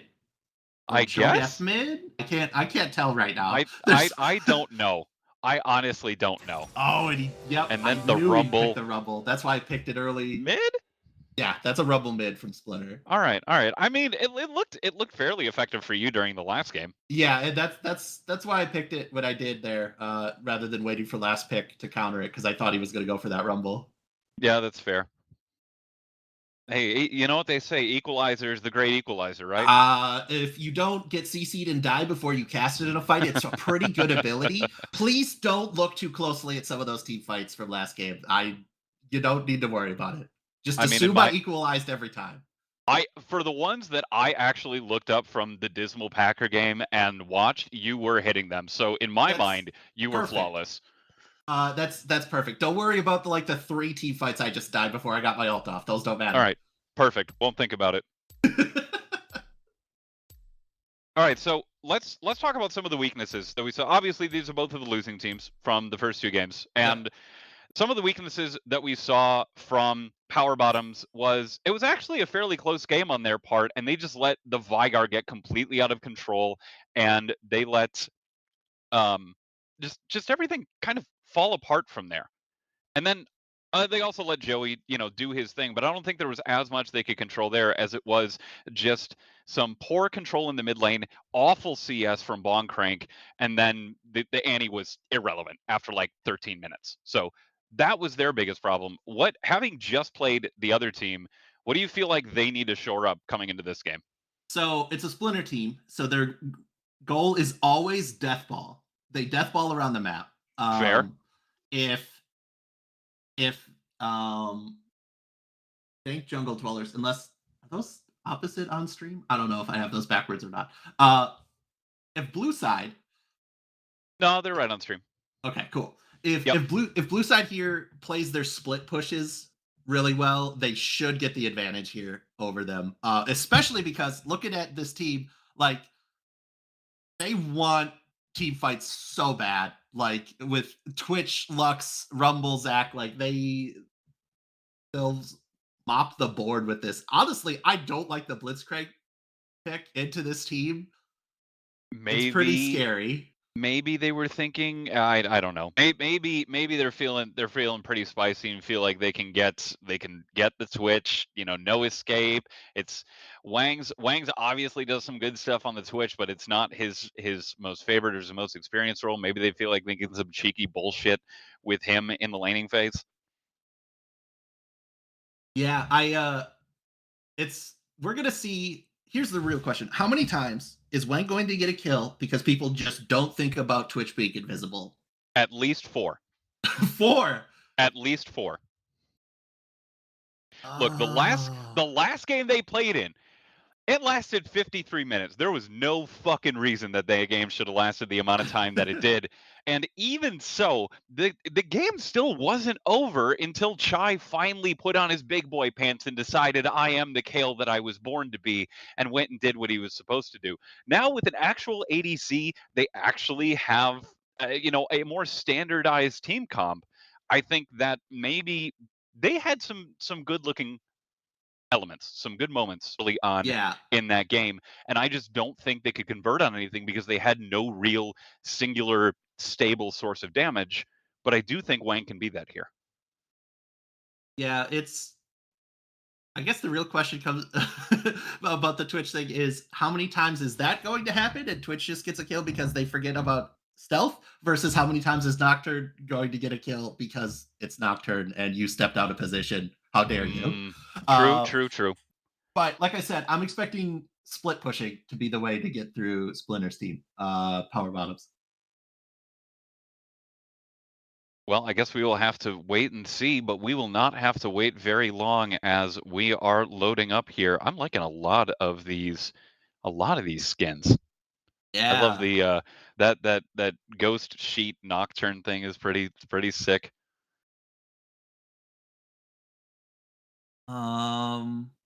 Okay, Props. two teleports apiece too. Props to 30 on the festive Tristana. That's a good look. All right, let me get the scoreboard up.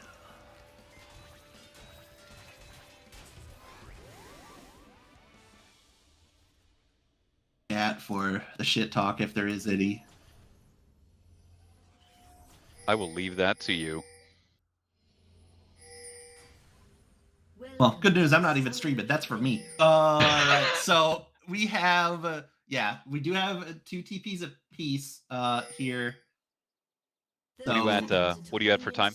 We are at, where is this timer? 40, 41, 42. Okay, should be good. I had to back up 1 second. Oh, we got a level 1 with the Blitzcrank. Flash? Do they follow it? On to Mikaro. He's able to get away. What a hook landing out of Dan early on. Mick just walking down, minding his own business, getting caught out, but not dying. Bizarre. So, yeah, because they don't have any other CC besides the pull. Cho'Gath did take Rupture, but I guess I must have missed. Yeah, I did not see that land. And we did get it. We did see the flash out of Thrifty there in the mid lane, so it wasn't that bad of a trade. Granted, mix down 2 summoners. That's a jungler's flash, which is probably way less important than Lux's. Yeah, definitely agree there. So, Lux being down a flash against a blitz is really big, actually. That if they can pressure that level 2 or 3 and get that, that'll put them huge up. 100%. It's going to be on Dan and 30 to execute in that lane, and maybe I would say maybe Mick needs to play safe, but I don't think that sentence can be completed with it's just not how we do. The fun thing about casting this is I have no idea how most matchups in most lanes go, because I don't know who wins Camille Zach. I assume Camille eventually, but early game? Probably? I mean, Camille's got that true damage. Oh, Dan does land the hook onto Mick, and 30 is in. They have a lot of damage going down. The exhaust is there. And the first blood goes over to 30. Exactly what you called, barely 45 seconds after bringing it up. Yep, because they hit level 2 and they immediately aggress. They didn't even hit level 1 for any sort of defensives and just eat shit because your flash is down.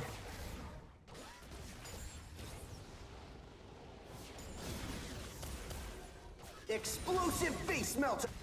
Well, hopefully my guess of 4 doesn't end up being too overconfident.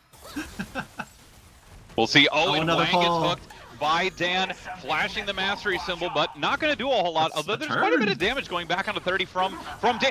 Wang flashes in an attempt to get the kill, doesn't really get anything. Dan is going to knock him up. Wang is chasing him down, but I don't think he has the damage to do a whole lot here except scare him off.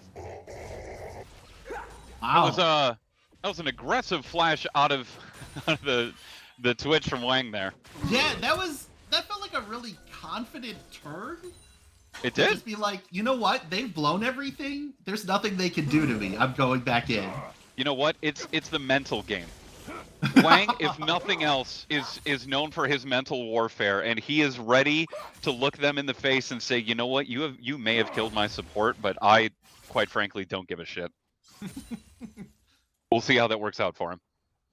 He does have the early CS lead. Honestly, on Trist, that kind of happens sometimes if you don't really care. Oh, gets CC into a big mini wave. He should take a decent amount of damage off that. But Trist has a really hard time controlling her mini wave with the explosives. So, oh, and a gank in mid.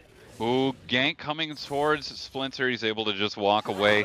I think already you can see how much more comfortable Bonkrank looks on what is normally a top laner sitting in mid lane as opposed to his Annie game the last time they were on the Rift.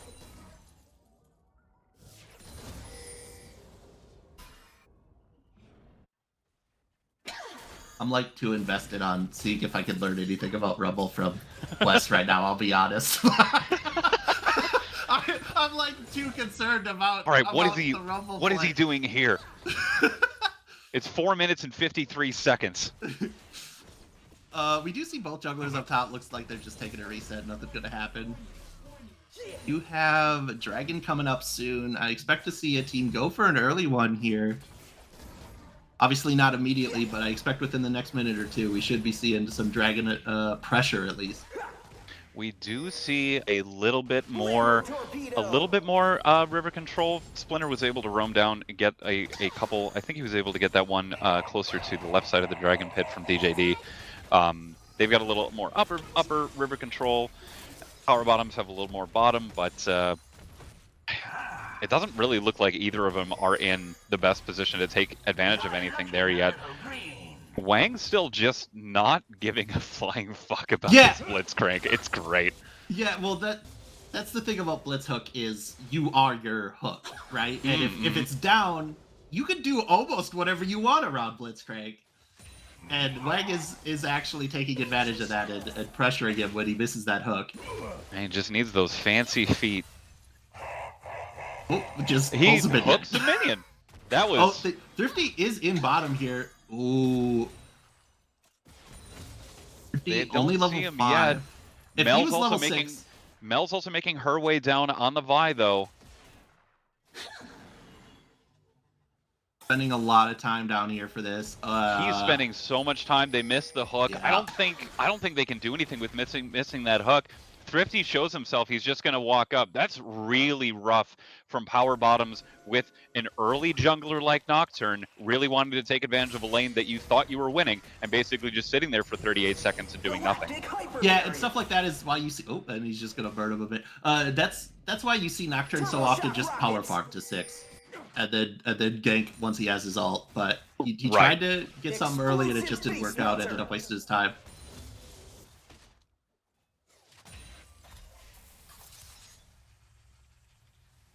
Wang again dodging Dan's hooks. Other than that initial one and unfortunately the kill that they got onto Mikaro, not a whole lot happening from those blitz hooks.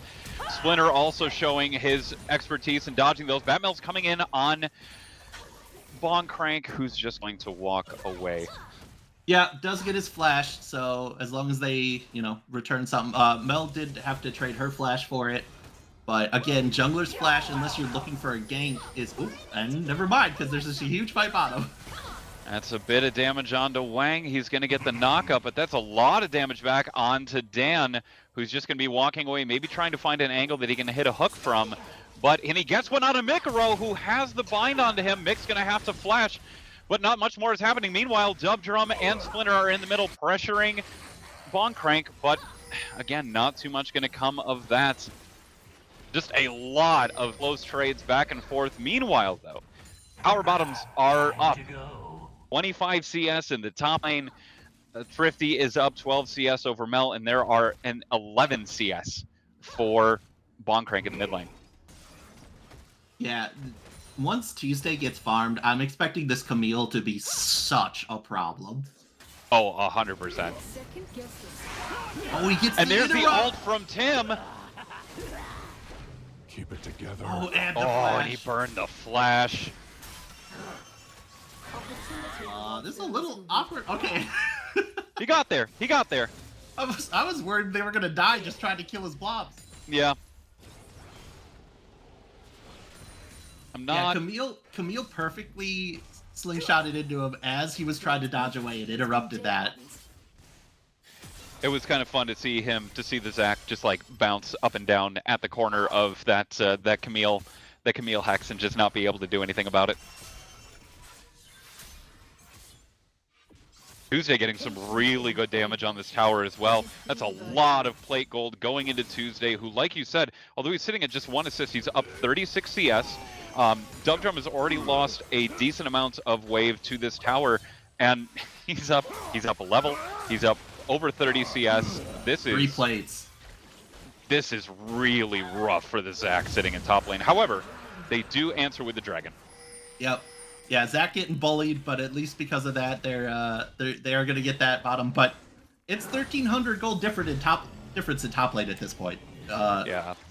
Zac cannot touch this Camille as soon as she goes and buys. I don't think she spent a good chunk of it. But after this purchase, Camille owns top lane. Absolutely. Trying to see if I can see how much gold. Can we see how much gold they're sitting on a spectator? Press X, and it'll show you. Oh, there you go. I didn't actually know that. Neat. Yep. Yeah, sitting on 1.5k. And we do have the better teleports now, so able to teleport into any sort of fight, not just the turrets. Bad Boy and 30 making their way up here, roaming. Mel's going to ult onto them. There's some good damage coming from Mikro, but ultimately I don't think it's going to be enough. The equalizer does land, though, and they're able to get the kill onto Dan. A good turn for them, for the team that just doesn't have a whole lot going super in their favor right now. You're not Wang is sneaky. Is he going to get it? Is Wang going to get 30? He does! 1 for 4. Let's go, buddy. I need that 4. However, he turns on to Eggman, who's not going to be able to get away. That is another kill. 3 kills back to back to back for DJD. That's exactly what we were talking about. You don't get to back there because Twitch have to back farther. Oh, we see the Camille coming in on Dubdrum, though, like you were talking about before. He just doesn't have the ability to really answer her in any capacity. Wang is sneaking his way back down here, though. He finds Thrifty. He's got some decent early damage onto him. Mikro's not going to be able to hit the binding, and just barely is not going to get it. The flash for absolutely nothing from Dan. You'll love to see that. As DJD, teleport coming back in out of Dubdrum, who's going to get on a Tuesday, but is probably just going to knock him up and not get a whole lot here. Yeah, all that, and Camille just doesn't care. At this point in the game, you said this was a Master Splinter team. You said that one of the ways that they're going to win consistently is to win through Splinter, but Wang in the middle here has got some damage on to 30. It seems like he's going to push him back. SBL Bad Boy in an awful position, going to take maybe enough damage with the flash. Wang is able to get him. Lux is able to secure the Tristana. That is another 2 kills for the bot lane. Yeah, and well, you know where their strength lies on this team. We are looking at basically at a top lane versus bot game right now, and while Camille, let me take a look at these numbers. The gold between those 2 carries is about the same, but I will tell you that's kind of scary from both Camille and Twitch's point of view, because played correctly either way, and you would expect Camille to come out on top, but obviously Twitch is not going to be sitting there alone when he's fighting Camille, so. I do think that historically, if we're to look at SBL as a whole, in general, the teams, unless you have an absolutely phenomenal top laner, top getting ahead versus bottom getting ahead almost always plays out better for that team. Dubdrum is again going to just jump into nowhere. He's got a fancy feat, going to be a little bit better at dodging this time. Tuesday's going to get underneath, but he's going to get out with just another turret shot, another kill going on to Tuesday on the Camille. Or sorry, first kill. My apologies. Yeah, he got his gold out other ways. And he is getting collapsed on up top here, but he is getting out, I think. We'll see if they can catch him. That's a good equalizer out of Splinter. He's got nowhere to run.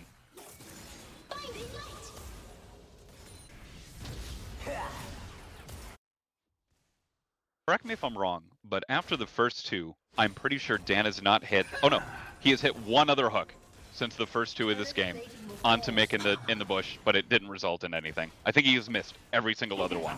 I think he's landed 2 or 3, yeah. Has he? Okay. All right, maybe I just haven't seen him. I think so. I think for the lane that looked like it was going to be in some of the best advantage at the beginning, they're just kind of falling apart. Ooh, Mel might be in danger, but I think she's going to be able to get out, yep, with her dash. Wang again in the shadows down there. They don't see him. Is he going to be able to get behind 30? Got some good damage going on to him. 30's going to have to Pulling jump the away. turret. Oh, dodge. And again, a missed hook out of Dan. Wang's got the poison and once again claps him from behind. I'm counting that one. He didn't see him. I'm counting that. that was Twitch invisibility starting that fight. I'll take it. But at least 2. At least 2. Yeah. At least 2. Oh, And I think we are going to be very close to seeing this turret go down. You have to be in a great spot, although Thrifty coming back in with the ult onto Wang. Wang is going to try his hardest to get out of it. Thrifty has got a lot of damage on him. He's able to keep a melee range, and ultimately he's going to shut him down. Mel, however, coming back in here with the response, she's going to try to get to Thrifty to ult. Ultimately, she gets bounced away by the Tristana. A good answer from Thrifty onto Wang. I think Mixover's staying. This is scary. So I think if Wang have just... Oh, there's a lot down here. I did not realize them toying with Dragon while all that was going on. I think if Wang had just turned there and gone for the Tristana, that might have turned out okay for them. But since he didn't, yeah, just a easy Nocturne gang. Yep. The classic press R and don't let you get away from me. Meanwhile, top lane, Tuesday, doing what Camille does best. I dare you to come fight me, and if you do, I'm just going to go over all these walls. Wang coming up out of stealth. I don't think that's going to be enough on this Camille, though. Maybe he can run it down if we can get some CC on it. He misses the hook, and spectator camera is going to take us away from that because it doesn't think anything is going to happen. Oh man, I can't believe he misses his. I don't even know what to call that thing. I'm just gonna keep calling it a slingshot. Slingshot. Yeah, he misses that. You think I know any amount of names because I play her. Grapple. But yeah, he misses that, and he still just gets to walk out. And they do have Boron Dragon. Looks uncontested. Yeah, that's going to be a dragon going over to power bottoms, 1 for each team. And is that a Mountain Soul I see? Yep. Yeah, Mountain Soul. Top gap almost up to 3K right now. Yikes. Which is most of their team's lead. Oh, 30 going to be able to go on to Mick. What is... Why? Mick has no outs. He's dead. What? How... Sorry, I wasn't paying attention. How the fuck did Mick end up there? I have no answers for you. Okay, all right. I'll just... Okay. Yeah, exactly. Okay. All right. Tuesday posturing back onto Mel and Dub Drum. He has absolutely no fear right now. No, he's a problem. 5 to 7. Ooh, in mid. Ooh, Thrifty getting a good ult, and finally a hook landing for Dan on a vital moment. A good equalizer down from Master Splinter, but he is alone versus 3 in the mid lane. Let's see if they can answer. Dub Drum and Batmel making their way down, but ultimately they are going to disengage and just get a very clean kill.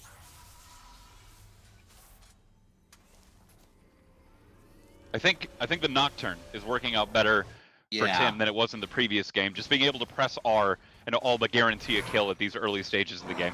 Yeah, and the hook after the flash, absolutely perfect. Removing all options for his out. Hey, Dan's hitting it when it counts, I guess. Yep. Nick just shoving down this mid lane.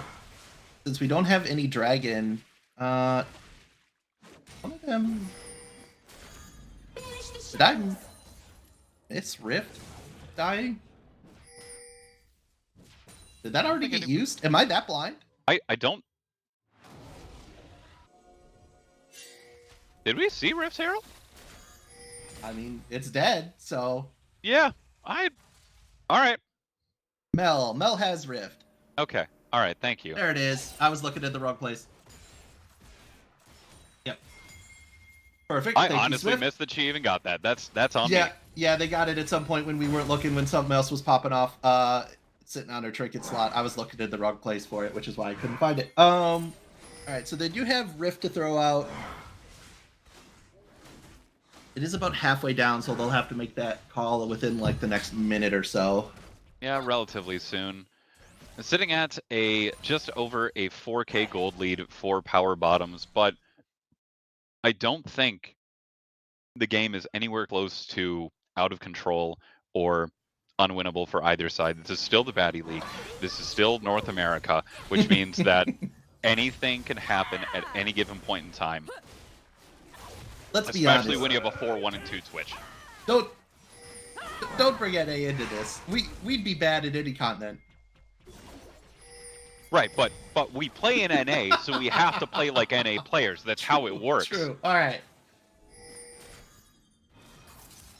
4 people from each team, and the hook does land on a Wang. He's going to get the flash out. Tuesday's going to go in, but he's going to get CC'd. That is a lot of lockup on the Tuesday. I don't know if that's going to be enough damage. That is the equalizer coming down. He's going to drop the ult, but ultimately he is going to fall 5v Tuesday, and he does go down. A great pick for DJD.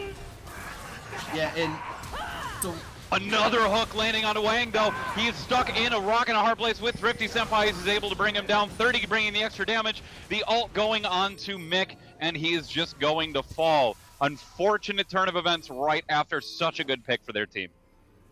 yeah, so Tuesday going in too deep. He still survived way longer than you would have expected him to, getting absolutely slammed by the whole enemy team because Cho'Gath was trying to push bot. Another attempted engagement. It looks like nothing going to happen. As that rift is finally coming in mid here, they're trying to push this over. We'll see if they can. Shelly going to get a good charge off in the mid lane turret as expected, but just going to get the charge, not too much more, though that turret is nice and weathered for the future. Though you pointed this out when we were talking at the beginning that as power bottom, you were going to be looking at split push to succeed, and we do see Bonkrank doing that. However, everybody coming to meet him right now. Dan right behind Splinter going to be able to do something, but Dubdrum coming over, knocking them both up. Both of them just absolutely obliterated. Wang coming in to get the final bits of damage onto them, and 2 more kills going over to DJD. Yeah, rule 1 about split pushing is you have to know where the enemies are, and you have to respect it. It did not seem like he did either of those things very well there. But his sacrifice means we're getting pressure top lane, so... Sneaky, sneaky. This should be a pretty easy dragon for Mel here. She's going to be uncontested as they do push in mid and top. Dubdrum goes to answer Mr. Tuesday, but there is no way that Dubdrum wins this one-on-one. He is just going to try and run to the best of his ability. However, My Wang comes in. That is 3 stealth kills for My Wang. and Thrifty Senpai is just going to flash away. However, Dan lands the hook over the wall. Thrifty's come back into engage, but I don't think much is going to happen there. Mel does ult him, gets him knocked up in the air, and Dan is going to drop 2 more kills for DJD. They keep doing this while Tuesday does keep pressuring in the top. Yeah, that's one of the difficult parts about playing Blitzcrank when you're in a weird position. It's like, yes, even though he grabbed the AD carry there, what follow-up is there, right? They just kill you because you grabbed him. Honestly, that looked like one of those situations where he's like, I'm going to try and grab him, and Tim was already back. Like, I'm running away, and he's like, I got him. He's like, well, fuck, I guess we got to go for it, and then dies for it. I got him. Tim's over here. I wish you hadn't. Courageous Don't. guard. We got 3 of them posturing outside. They do hit Mick with the hook. That is going to be a dead Mick. That is their signal to go. Mr. Tuesday hopping onto Dubdrum, who's going to have to run away. The dragon is out in the middle of fucking no man's land, and the Zac is going to be split into 4 and ultimately die here very quickly, and that is going to be a dragon for a really nice turnaround for power bottoms. Yeah, and because it was off of them full committed to it, it just means they get nothing out of it. Like, it's just 2 kills and a drag. It's excellent play for Blue.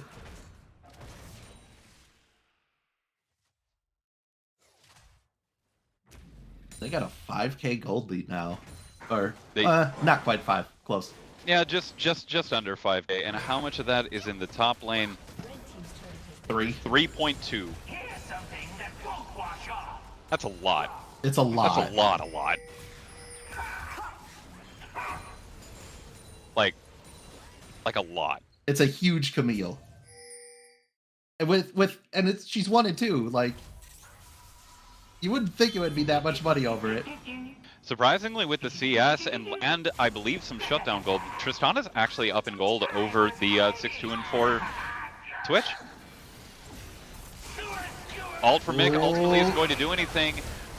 We are going to get pulled in here. Batmel goes down, but Splinter answers with the equalizer, and the Flame Spitter able to get some good damage. Mikaro flashes in, getting the stun onto him. Some more burn damage going on to Bonkrank, who is ultimately going to be followed and killed by the Twitch.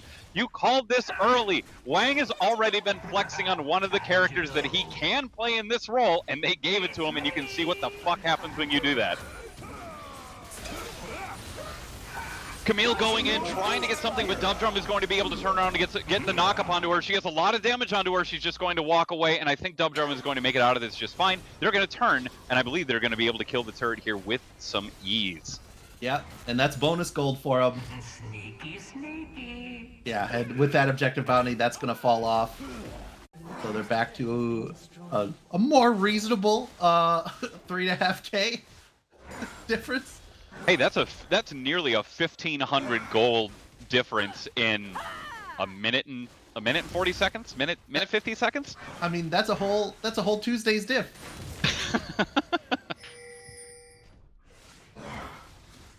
I mean, that's the thing, right? With all your gold sitting on one player, it's a lot more evenly spread for DJD. With all your gold sitting on one player, yes, that is scary. Yes, that's a very bad thing. But if he's not in the fight, or if he's knocked out quickly, that gold difference doesn't matter because it doesn't exist. However, Mick getting hooked right away. Once again, going down to Dan. Thrifty ulting onto Wang, who has to flash away, but there's an equalizer out of Splinter, who's onto Thrifty. Some good burn damage there. 30 jumping in with the Tristani, who's going to be able to answer Summer.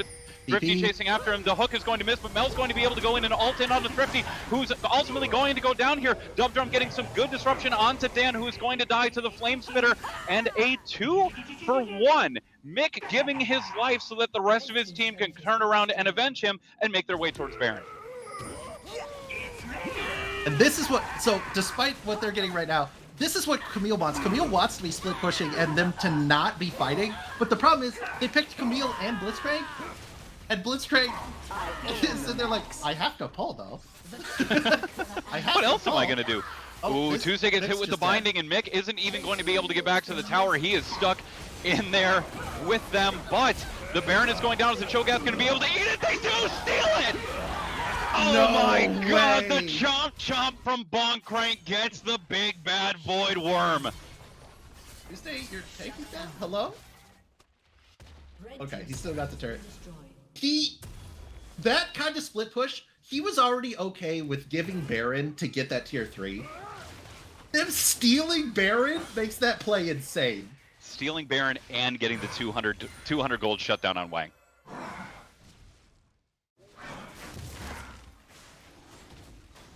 Chomp too good. Holy crap. Oh my god. Hey, true damage gonna true damage, man.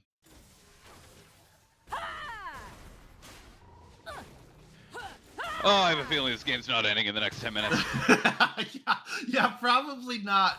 What are we looking at? 2-1 dragons? Yeah. Yeah, that's not gonna force it over.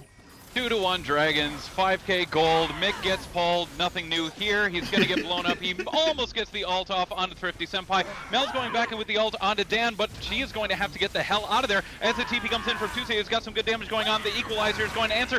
Thrifty coming in with the ult. Wang's got some good damage, but I don't think he's heading in the right direction. He is going to get stopped by Bonkcrank. There's a lot of damage going on here, but if Tuesday is able to clean it up, and he does, they get the ace. Ace for 1. They lost their Blitzcrank. I actually can't believe they only lost 1 there. That looked like it was going to be so much worse for them. But we saw what happens when Tuesday just gets to sit in the relevant parts of the fight. Tim gets to shut down Vision, and then the gold lead does the rest of the work for them. Does anyone have a Mick gets pulled counter? I think it's 5, 6. It sounds around there. I think it's one of those two. Because it was the level 1. It was the first death. It was there. It was the fight outside of Red Buff. It's at least 5, maybe 6. I wouldn't be surprised 7 though. I feel like I should have thrown a donation incentive for amount of Mick pulls, but it's already happened. Alright, we do see a dragon go out. That's their third. After all of that insane value they just got all over the place. They just got the ace. They got a tier 3 turret. They stole dragon. They're in the driver's seat so hard right now. Really, what it looked like happened was Mick got pulled, and the rest of the team just wasn't sure whether they wanted to commit or stay back, and they all just kind of sat in jungle and then just got collapsed on. It looked like just a bit of a miscommunication and an unfortunate situation rather than just letting him die in that play. And I think that might have been one of the pivotal moments. Though, like I said, this is still NA. We still have Twitch. does get stunned by the Camille. The Dove Drum coming in is going to knock her up. She does get whatever the fuck that's called down, but Wang shuts her down. What is that called? Why don't I remember what the fuck that's called? Thunderdome. Look, I play Camille. I don't know ability names. It's the Hextech something, I think. I don't know. I'm on one screen right now. That's rough, buddy. So yeah, I'm making it work. The Camille issue is easy to solve. You just send 4 people when she pushes too far while she should be, right? Easy. Easy. Do that every time, obviously. I don't know how that doesn't work out long term. I don't think they're going to be able to make anything happen unless they catch Thrifty at their red here. It looks they don't know he's there, so they're going to go in on mid. Maybe they think 30 and Dan are out a little bit too far. Dan's got some good early damage. Thrifty coming back in with the ult, though, onto Wang as always. He's got the zone, the hourglass, but he didn't get enough done. I think we're going to start seeing that Nocturne ult become less and less relevant as time goes on, because whereas before, that would have done something, Wang has already healed back up all the health that he lost from that, and his R's just on cooldown. I'm torn between that was a Giga Brain play from Tim to let his teammates get out of that alive. I believe that. And wow, he just used all of his big fucking cooldowns all at once for literally nothing. And I don't know which camp I'm in right now. Hey, flip a coin, man. Column A, column B. That's one of those where afterwards, if you get any question mark pings to your teammate, you just keep writing calculated over and over and over again.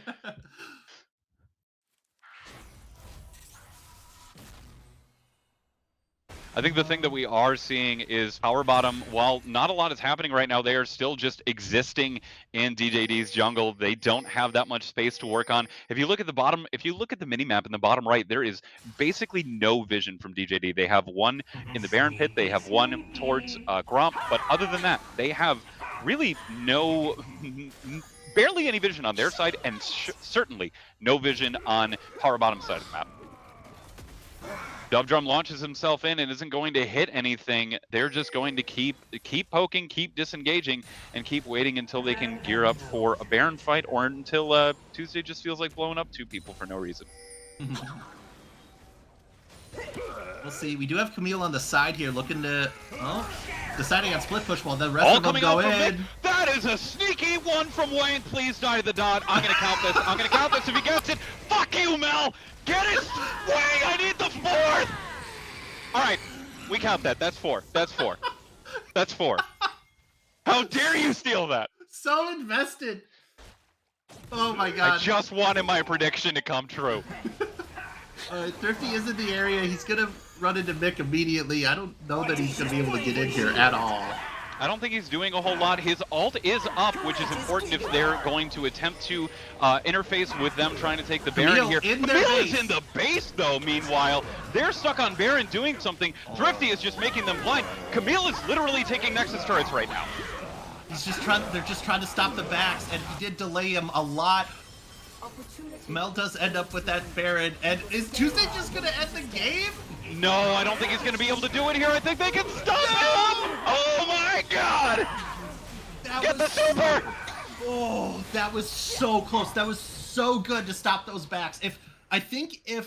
Maybe if the Nocturne Q had landed on that backing rumble just off to the side, I think this game is over. And they have it. Absolutely. I mean, it is literally 1 auto from death. Yeah. Or 2. Holy crap. Okay, and Inhib did just respawn. Okay. So they have a little bit of defense here. Like, she at least can't just backdoor. Camille has to go through an inhibitor first.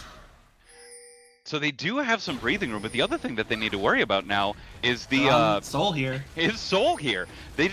Power Bottom just going right onto Soul. We see the TP coming in out of Dove Drum. Wang is in the wings. He's going to look to open up on them. They do get the Soul. There's some good damage going on down onto them, though. The Equalizer is going to be able to answer that. The ult is going on to Dan. Wang is coming out of the shadows. He's going to be able to pop him here. I don't think he's going to be able to get away, but ultimately, chasing down the Blitzcrank isn't really doing a whole lot here unless they're able to convert this into a push.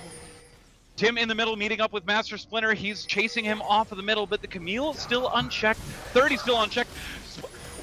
Thrifty ulting back in, stopping the vision. Mick is going to ult back, but 30 is going to splash over the wall and get onto Mick. Dubdrone coming up, knocking them both up. A lot of damage coming up from Flame Splitter on Splinter. He is still alive. Chased down by Mr. Tuesday, but Wang is here with the damage. Wang is going to be able to take Tuesday with the ace. Can they end? No way. No way.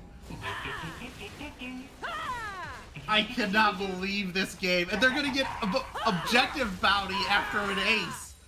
They have 30 seconds on the majority of the team, but SBL Bad Boy, aka Dan, is up right now. A-Ben, aka Bong Crank, is back in the play. There's a hook out of Dan that lands onto Batmill, but ultimately that's not going to do a whole lot. Their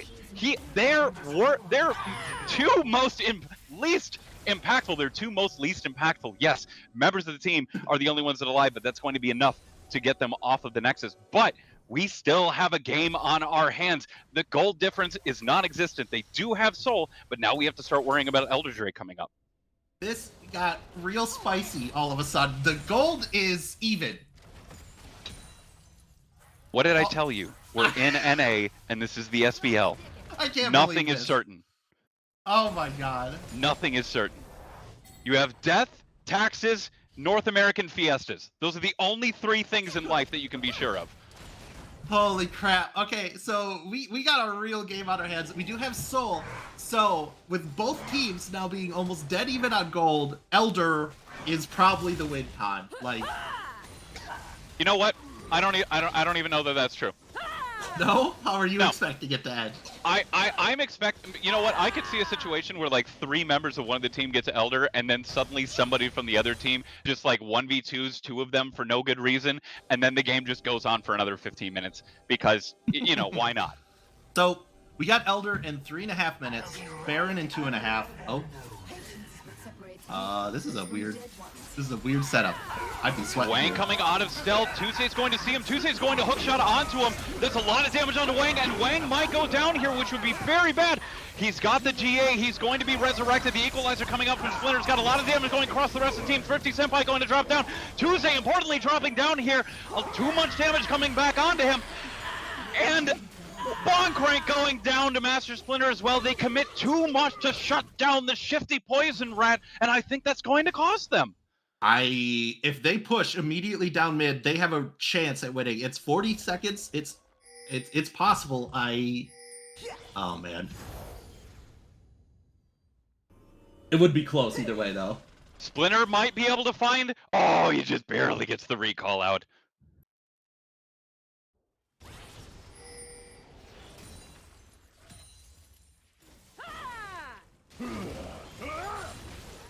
Well, I'm not gonna lie, it just took a little bit of, I'm having a G Fuel to try and keep me awake, and I don't think my heart needed this. I think I'm gonna be on the goddamn ground here in a little bit. Dubdrum going in with the Zac slingshot just to get closer to the turret. Another inhib turret is going to fall. They're going to be turning to the inhib. Dan is not going to land the hook, and they are just backing off. Wang is back on the rift though. He is up top, and sneaky. Yeah, and now they are taking this reset. We got the Baron Elder coming up here soon, and those I don't see any world where the game isn't decided. What I was going to say before the absolute shit show in top lane got them all killed was they want Camille split pushing, but it ended up with a full team fight up there. I think it's exactly what you were pointing out before. Like, if they wanted to get Tuesday ahead and really play off of him as a win condition and play off of the split push, sorry, and the strength that they have over a team with Master Splinter and Mai Wang on it, then they need to commit to that. You need to have a team comp that supports that, rather than having the team want to go in but not want to go in, split push, but then bring the rest of the fight to the Camille. They've done that at least 3 different times where the Camille has just found herself in the middle of a fight, even though theoretically she shouldn't be. Right. We'll see if this. I don't think she's going to be able to set up anything. Top lane is pushing a bit, but then in base. We've got all members here. Thrifty coming in with the Nocturne ults. The Equalizers landing on all of the team members. So much damage coming out from Master Flynn. A good ult from Mick hitting basically all of them. Wang is sitting untouched in the background. Everybody has peeled everything off of him like the juiciest banana. And Thrifty is going to get a little bit of damage, but ultimately he's going to go down. Bong Crank is a giant dinosaur, but he's not going to be able to do it. Batmel's going to be able to answer him, and they are going to knock down the basically unstoppable Stuff with Camille there. The double kill for Batmel on the Vi, and that is going to be GG's for DJD. That's all she wrote. Unbelievable game right at the end there with back and forths all over the place. Well played. All right, I called 2 things in that game. 2 things. Number 1, it wasn't going to end in 10 minutes. It didn't. It was 11 minutes from when I said that. Number 2, Wayne got at least 4 stealth kills. At least. All right, we will be back soon with Game 4. I believe I'm playing it if I know the schedule correctly, so I will see you guys soon.